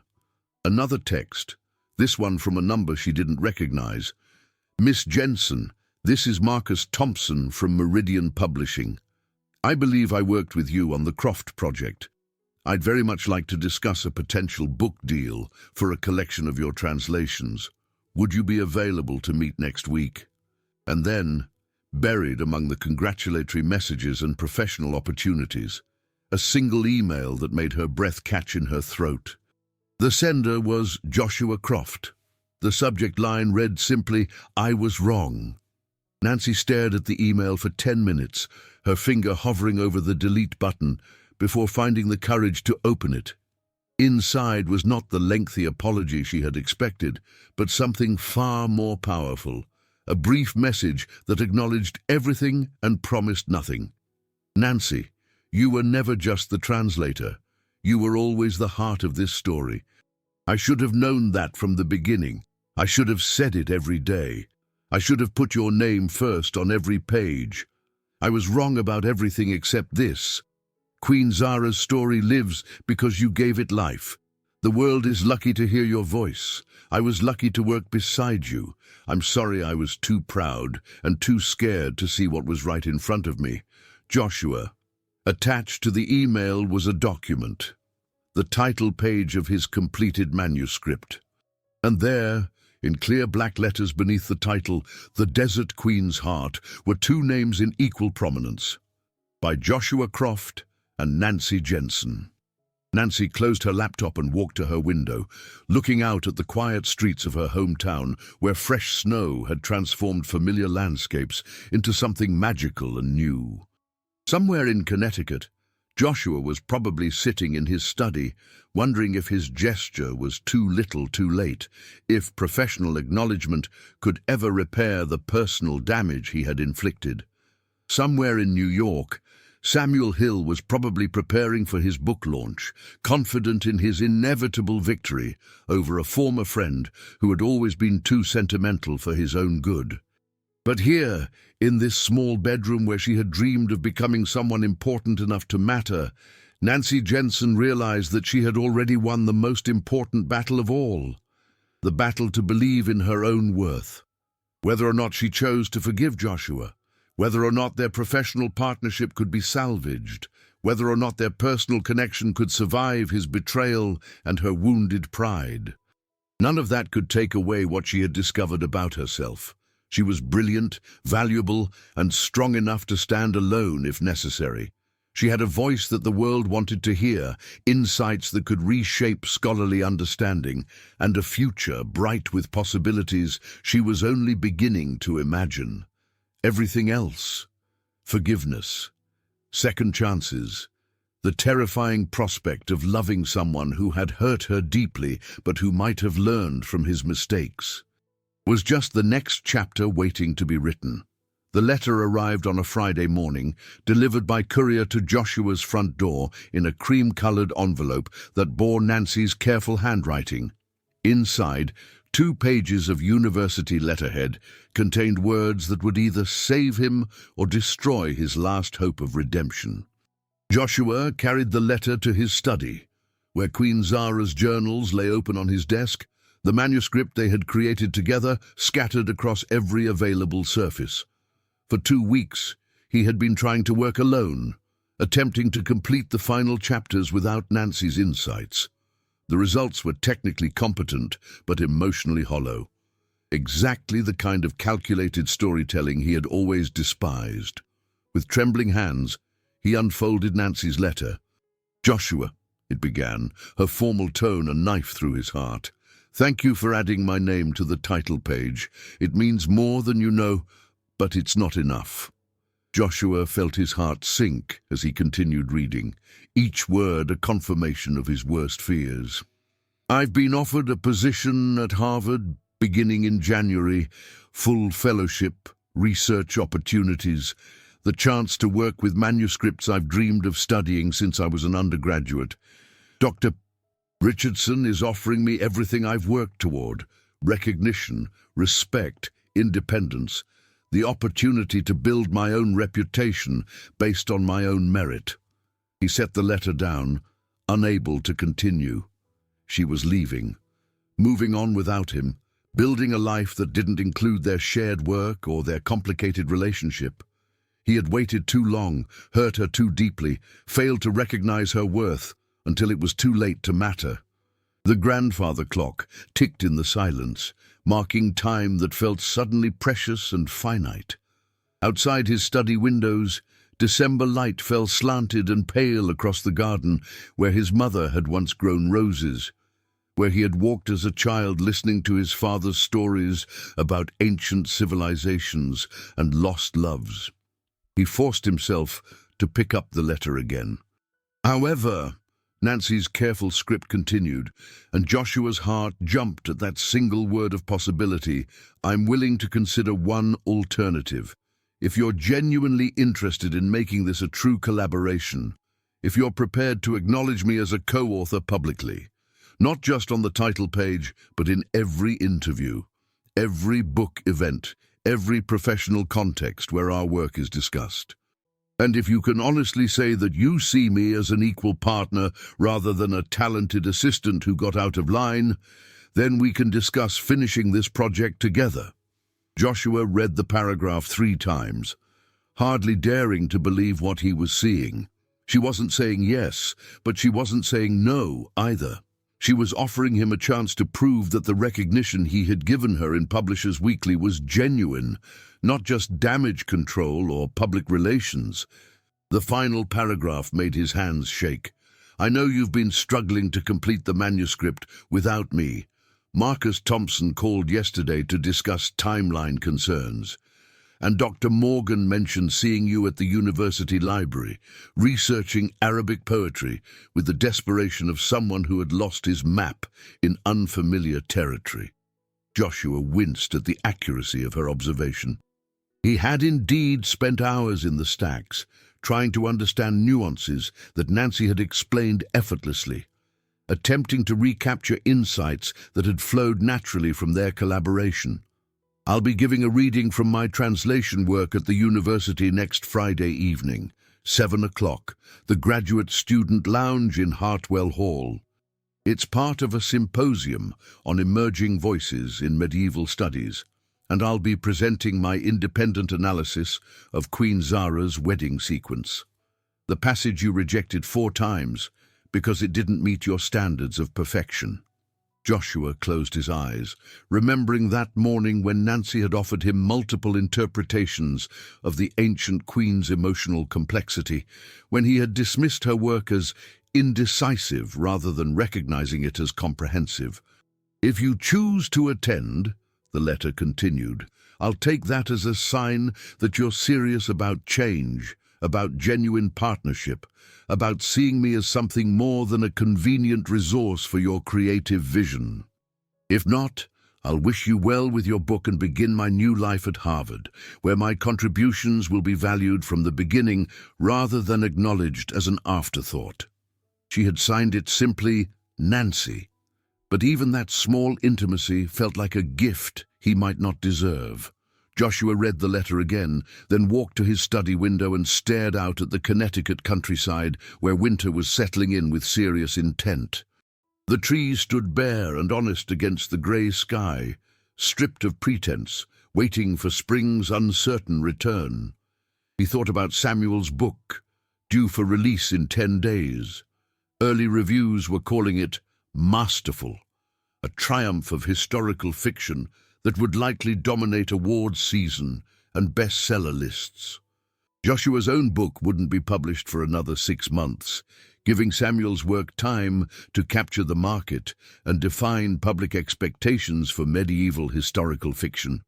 But for the first time in months, Joshua realized he didn't care about Samuel's success or his own potential failure. Competition had nearly cost him the most important relationship of his life. Pride had transformed him into someone he barely recognized. Someone who wounded the people he should have protected, who demanded credit he hadn't earned, who chose fear over love at every crucial moment. Nancy was offering him something more precious than professional success, the chance to become the person he should have been from the beginning. A true partner, someone worthy of her trust and collaboration, someone who understood that the best stories came not from individual brilliance, but from the recognition that we all have something valuable to contribute to the human narrative. He picked up his phone and called Catherine Reed. I need you to arrange something, he said without preamble. I need to make a public statement, and I need it to matter. I need people to understand that Nancy Jensen is not my assistant or my researcher or any other diminished title. She is my co-author, my equal partner, and the reason this book exists at all. Joshua, what are you planning? I'm planning to do what I should have done months ago. I'm going to tell the truth, publicly and completely, regardless of what it costs me professionally. And Nancy, have you spoken to her? She's given me one chance to prove I've changed. One opportunity to show her that I understand what true partnership means. Joshua looked at Queen Zara's journals, at the story of an ancient woman who had learned to choose love over fear, authenticity over safety. I'm not going to waste it. Friday evening couldn't come soon enough. 7 days to prepare not just words, but a transformation of soul that might be too little, too late, but was the only chance he had left to reclaim the best part of himself. The part that Nancy had helped him discover and that he had almost destroyed through his own cowardice. Outside his window, the first stars appeared in the darkening sky, distant lights that had witnessed countless love stories across the centuries, that had shone on Queen Zara's desert kingdom and would continue burning long after Joshua's own story reached its conclusion. The question was whether that conclusion would be tragedy or redemption, whether love could triumph over pride, whether two imperfect people could find their way back to the truth that had brought them together in the first place, that the best stories, like the best lives, were created not in isolation, but in the space between hearts brave enough to trust each other with their dreams. Nancy stood at the podium in Hartwell Hall's graduate student lounge, looking out at an audience much larger than she had anticipated.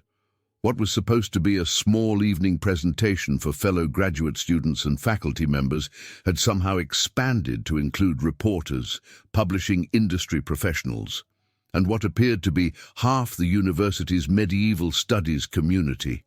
The room buzzed with an energy that made Nancy's palms sweat despite the December cold outside. Dr. Morgan sat in the front row, beaming with professional pride.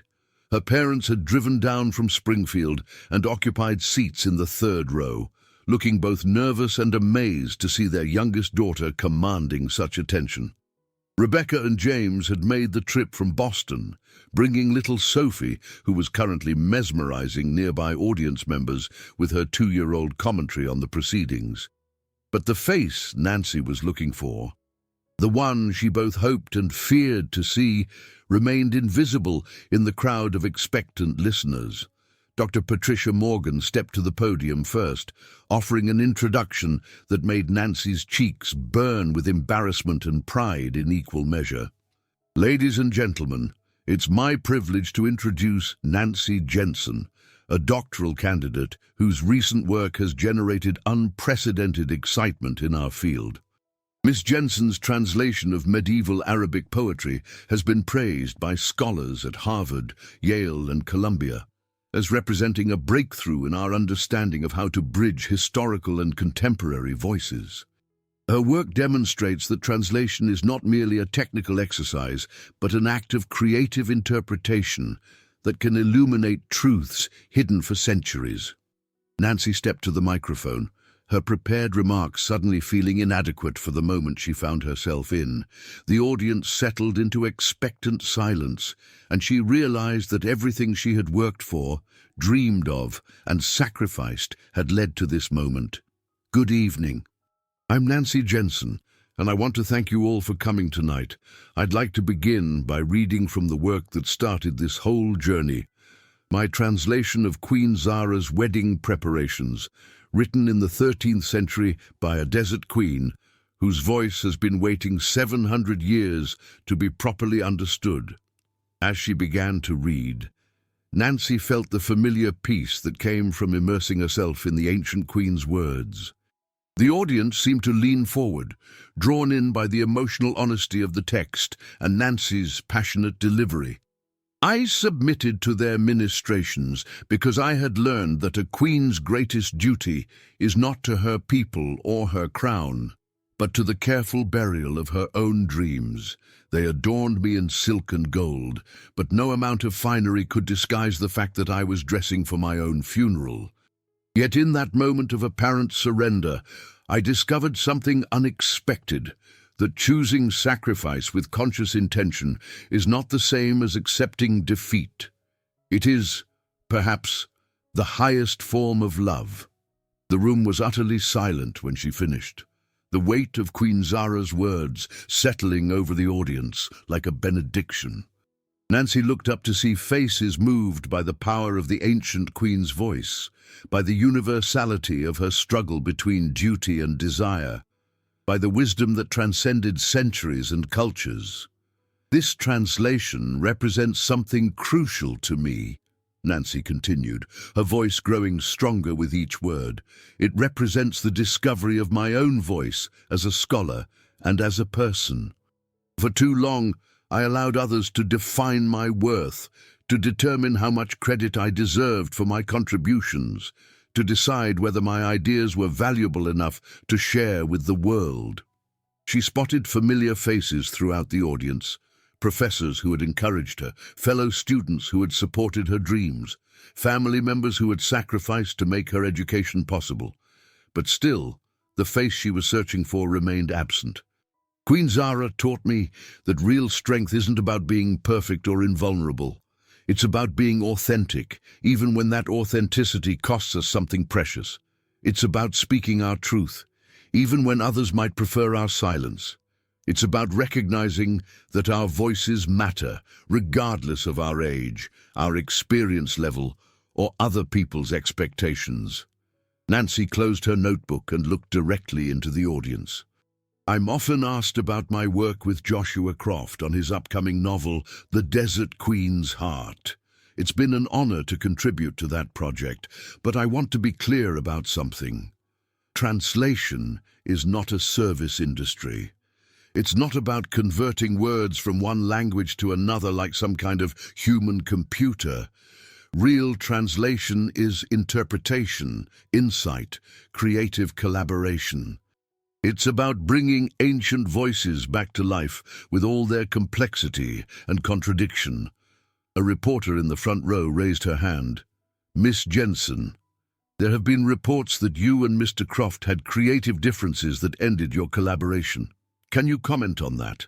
Nancy felt her heart race, but her voice remained steady. "Mr. Croft and I have different perspectives on collaboration and creative partnership. Those differences led to a temporary separation from the project, while we both reassessed what kind of working relationship we wanted to have." "Are you saying that Mr. Croft didn't properly credit your contributions to his work?" "I'm saying that I've learned the importance of advocating for myself professionally, of not accepting diminished recognition simply because it's easier than fighting for what I deserve, of understanding that true collaboration requires mutual respect, not just mutual benefit." The questions continued for another 15 minutes, Nancy navigating them with growing confidence. She was explaining the difference between literal and interpretive translation when a commotion near the back of the room caught her attention. Someone was pushing through the crowd, making their way toward the front with the determination of someone on a mission. Nancy's heart stopped as she recognized the familiar figure of Joshua Croft, looking disheveled and out of breath, as if he had run the entire distance from Connecticut.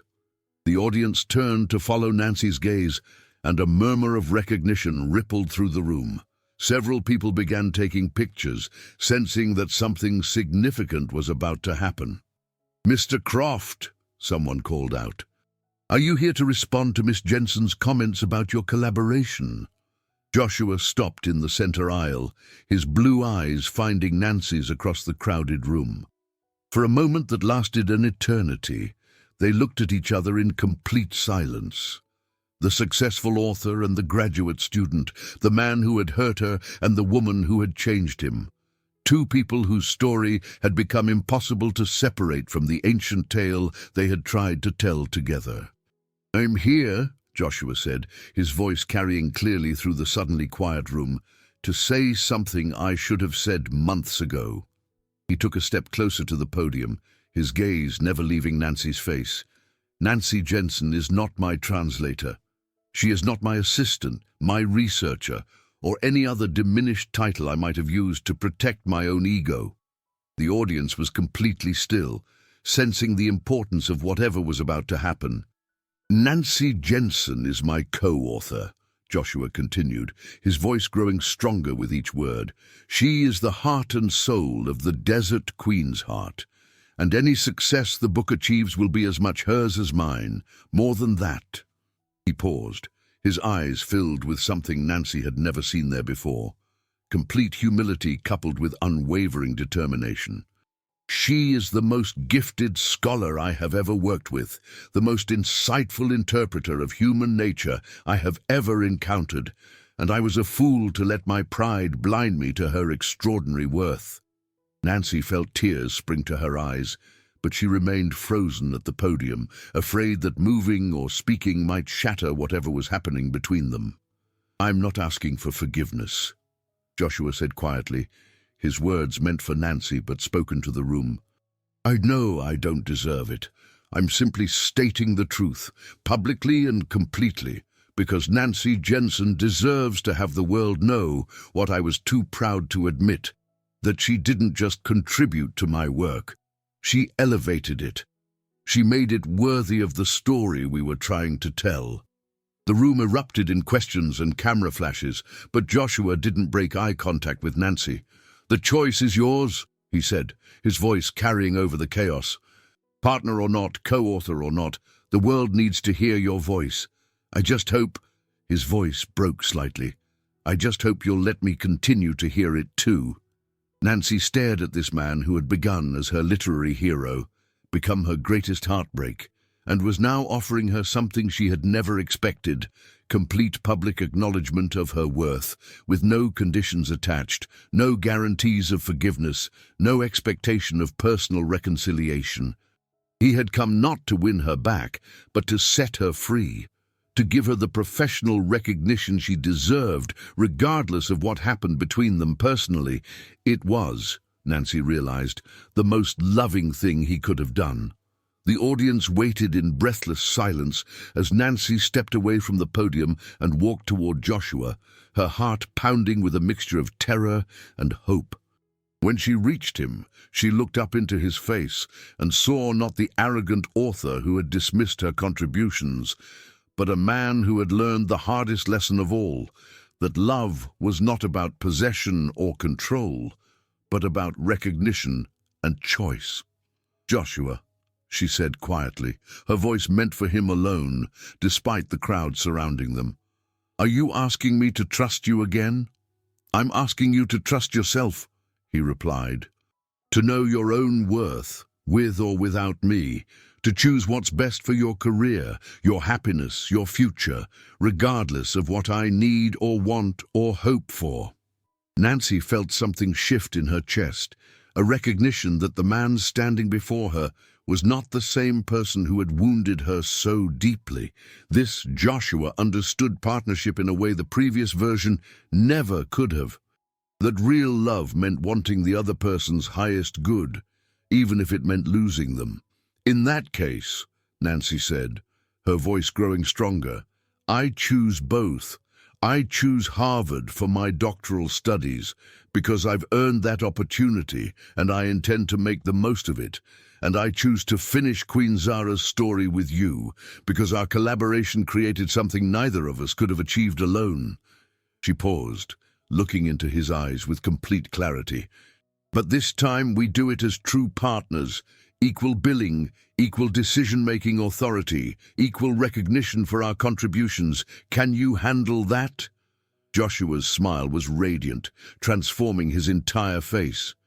"Nancy Jensen, it would be the honor of my life." As the audience erupted in applause and the reporters surged forward with their questions, Nancy and Joshua stood facing each other in their bubble of possibility. Two imperfect people who had learned that the best stories, like the best loves, were created not in isolation, but in the space between hearts, brave enough to trust each other with their dreams. 1 year later, Nancy stood in the ballroom of the Meridian Publishing headquarters in Manhattan, watching Joshua field questions from a New York Times reporter about their collaborative novel, The Desert Queen's Heart.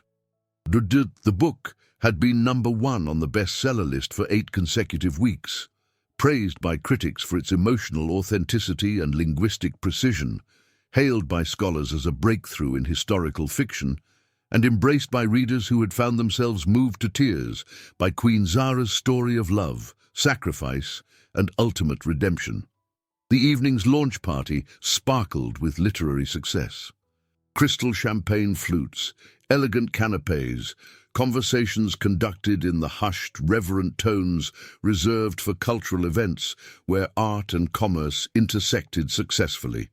Publishers, agents, critics, and fellow authors circulated through the crowd, all eager to associate themselves with what had become the literary triumph of the year. But Nancy found her attention drifting from the celebration to the simple platinum band that now adorned her left ring finger, a symbol of the promise Joshua had made 3 months ago in the quiet sanctuary of his study, surrounded by the manuscripts that had brought them together. The proposal had not been a grand romantic gesture, no elaborate surprises, no public declarations, no orchestrated moments designed for social media capture. Instead, it had been a quiet acknowledgement of what they had both come to understand, that they had become true partners in every sense of the word, professionally and personally, 2 people who brought out the best in each other while remaining completely themselves. "Nancy," a familiar voice interrupted her reverie. She turned to find Dr.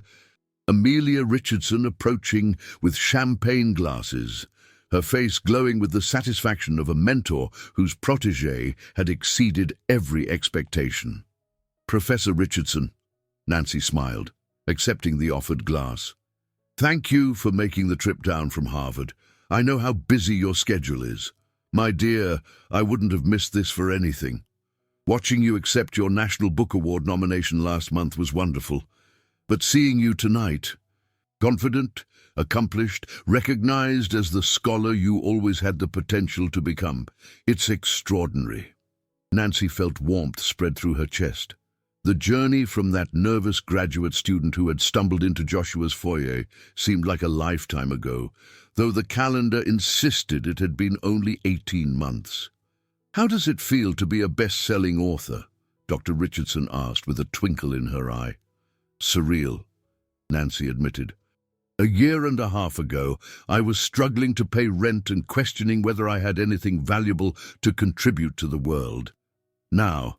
Now you're Dr. Nancy Jensen, co-author of the most acclaimed historical novel of the year, with your own book contract for a collection of medieval Arabic translations, a standing offer from the Smithsonian for curatorial work, and more speaking engagements than you can possibly accept."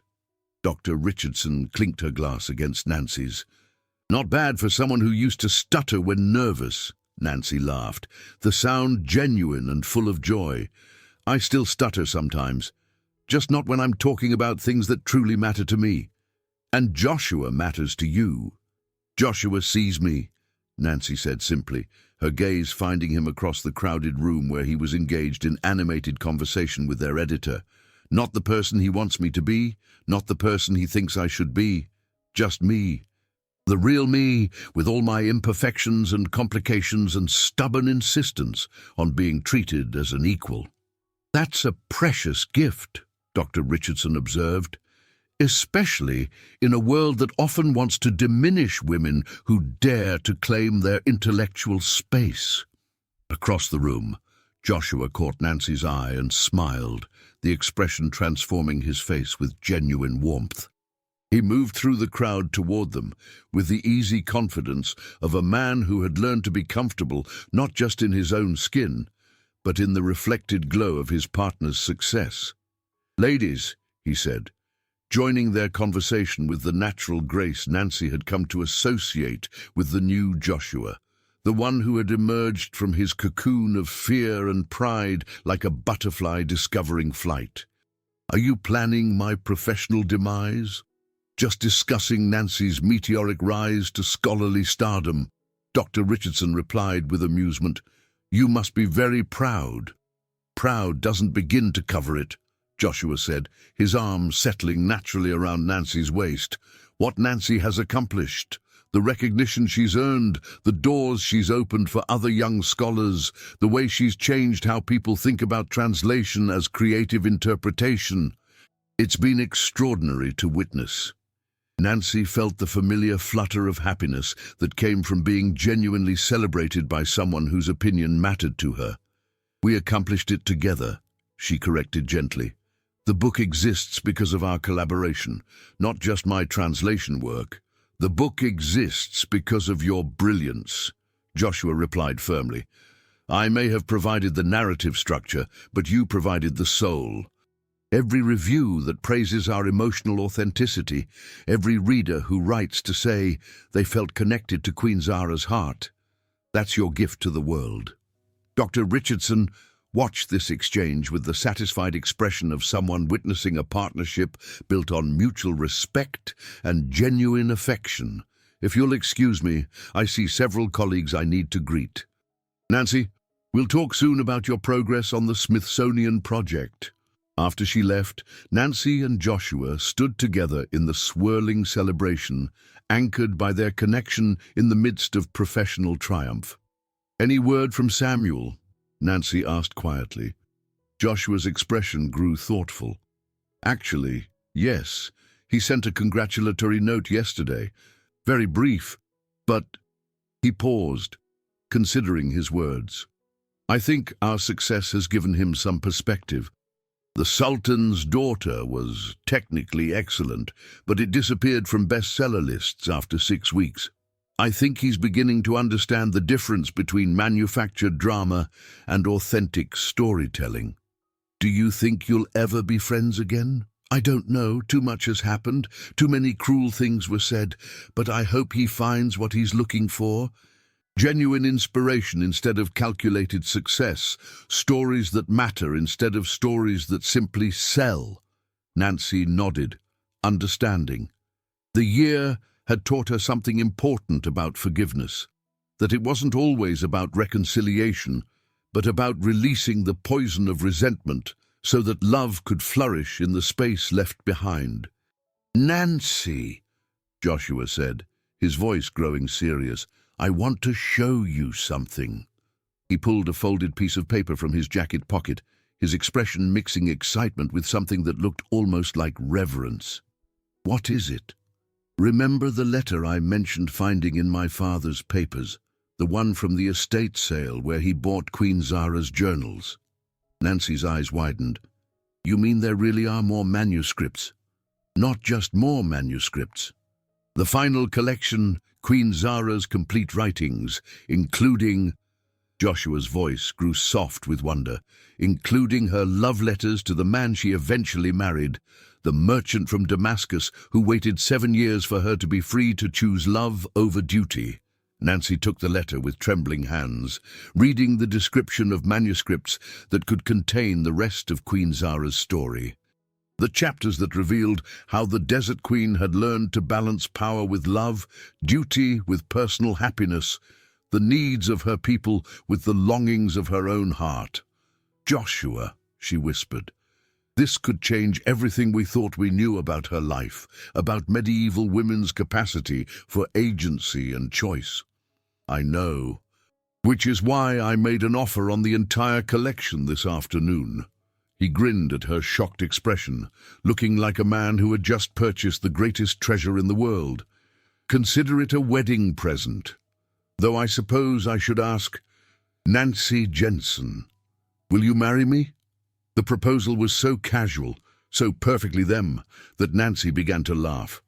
Not the nervous laughter of her youth, but the rich, joyous sound of a woman who had found her place in the world and the person she wanted to share it with. Joshua Croft, she said, rising on her toes to kiss him in front of the entire literary establishment of New York City. I thought you'd never ask. Around them, the party continued its elegant swirl, Glasses clinked, conversations flowed, successful people celebrated their various triumphs. But Nancy only saw Joshua's blue eyes, full of love and respect and the promise of adventures yet to come. "So what do you say, partner?" he whispered against her lips. "Ready for our next collaboration?" "Always," Nancy replied, thinking of the ancient queen whose story had brought them together, whose wisdom had taught them that the greatest love stories were not about perfect people, but about imperfect people who chose to see each other clearly, accept each other completely, and create something beautiful together that neither could have achieved alone. Outside the ballroom windows, Manhattan sparkled in the winter evening, full of possibility and promise. Somewhere in a Massachusetts archive, Queen Zara's final secrets waited to be unlocked by two hearts that had learned the most important lesson of all: that authentic love was not about possession or control, but about recognition and choice. Not about finding someone to complete you, but about finding someone who inspired you to become the best version of yourself. And in the years that would follow, years filled with more best-selling books, scholarly recognition, speaking engagements around the world, and the quiet, daily joys of a partnership built on mutual respect, Nancy and Joshua would continue to discover that the ancient desert queen's greatest gift had not been her story, but her wisdom. That love, real love, was not a destination, but a journey. Not a prize to be won, but a choice to be made new each day. Not a fairy tale ending, but a beginning that never stopped unfolding into something more beautiful than either heart could have imagined alone. The Desert Queen's legacy lived on, not just in translated manuscripts, but in the modern love story she had inspired. A reminder that across centuries and cultures, the human heart remained constant in its capacity for both breathtaking vulnerability and transformative strength, for both devastating mistakes and redemptive grace, for both the courage to love and the wisdom to love well. I hope you enjoyed today's story. Subscribe to the channel so you don't miss more stories like this. Leave a like and comment below what you thought of the story. See you in the next video.